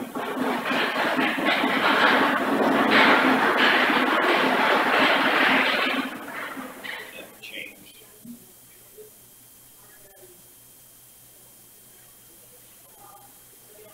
Then there was EPM mileage and subsistence was 4,100. 4,200 almost.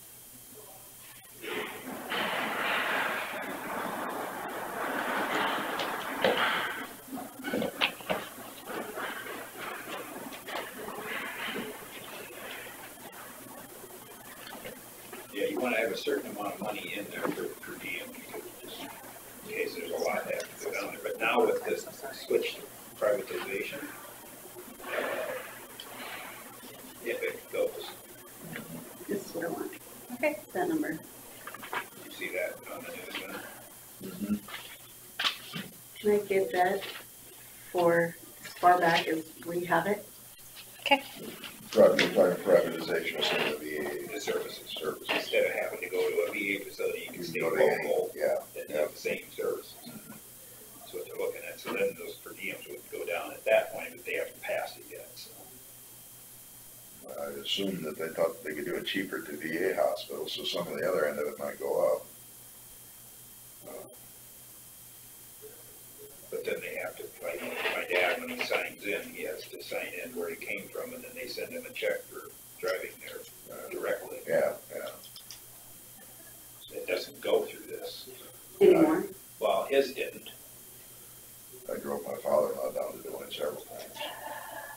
Did it have a thing in there to sign up to get paid back for the mileage? He may have got it.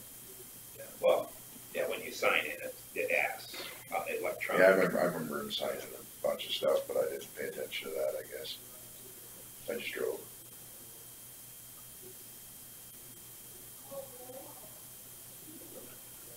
So did you want to take that out, or? Well, I think we need to get it pared down a little bit, don't we? I mean, that seems like a lot of overlap. That's 20 hours per, Oh, I thought you were talking about the DM still. oh, that's per diem. No, I think we need to leave it at 5, Okay. just in case there's somebody that's doing their job, and then we got a lot of people going to the analysts or wherever they're going. But the salary part, it seems like a lot of overlap. Yeah. I see 10 to 20% overlap, and if you say 20% overlap on 26,000, You're at 30,000 now. yeah. Because Denny's not earning any money when he's not here. Yeah, he is. He's Oh, he is? actually working from down there. Okay, Oh, yeah. because Missy's not working. or- Well, he'd work anyway, because there's so much going on right now Yeah, that he needs. okay, This is their busiest time of year. yeah. And so, So he's doing Oh, it yeah, all over there's a the, certain time of year you can apply for grants and things he's like doing that. it all over the phone and the computer then, so. yep, And then he needed to have somebody up here for the walk-in, so yes, and that's the problem. And are they paying that person the same per hour? well, that person was supposed to be working too. That's the problem. They were supposed to be doing the same thing. So I don't know when they hire the new person if that'll be different, because they're just gonna be answering the phones. So the question I've got for when the board gets back together, they want to do this full time. Does that mean Denny's not gonna do it again, or are they gonna? I don't think those two people quit. So Yeah. I don't think, Understand their thinking. I don't think that, I don't know, I don't think that we need somebody full-time. I think 2 part-time people would, But if we do somebody full-time, that would, Denny probably doesn't want to work No. full-time. So, that's the part I don't understand.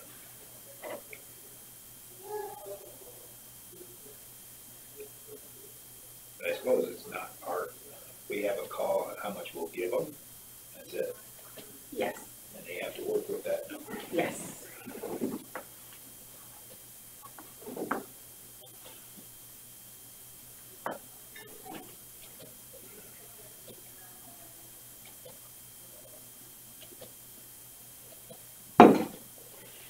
So 20 hours times $17 an hour equals 17,680.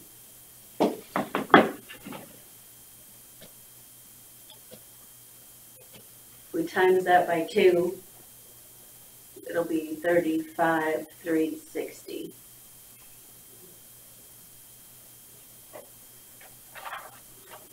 I mean, I think you can make suggestions to the board. Once again, the problem is the people that set this are no longer there. Evidently, they didn't like the way it was going, so Just all, And it goes back to 2007, that's when we did the conversion. Thank you very, very much. Did you want the revenue then? I only do the expenditures. For the rest of those years? Yeah, we might as well. Thank you.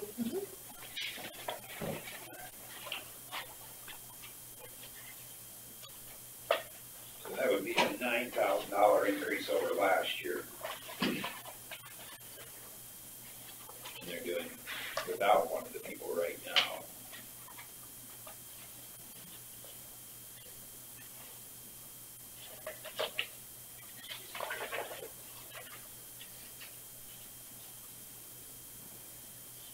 it's a 61% increase to their budget. Which number? 35. The overall increase, the 30,000 increase is a 60% Oh, yeah. increase in their whole budget, or 61%. That increased the mileage by 6,000, almost $5,800. Yeah, Holy cow. and then you got another 5,000 in the, Well, okay, so that I think is for when they have to get nationally accredited. And so they haven't been accredited yet. Well, if they were looking at 2 people getting accredited. And for just Thomas, it was 4,300. Hopefully they can go to a closer place than he did. Because we gotta get going pretty soon. oh yeah, gee whiz. Okay. I'm gonna try to get in some of these changes so that I can, but we've got external auditors here now, and so that limits my time Other also. distractions. Yeah. Do you have any questions for her? Or do you wanna think about it and ask tomorrow? The one thing I just wonder about is how we can utilize the revenue from the jail. All of our money's going right to take back. How about Dave? What can he use? Well, our money isn't. We actually do have a specific levy for that bond. Okay, So it's that 40% just goes into the general basic, and 60% goes into, board of prisoners. to be utilized. So it's just part of the revenues. Yes. Are we adjourned? Yeah. Yes. We're adjourned. Till tomorrow. Okay.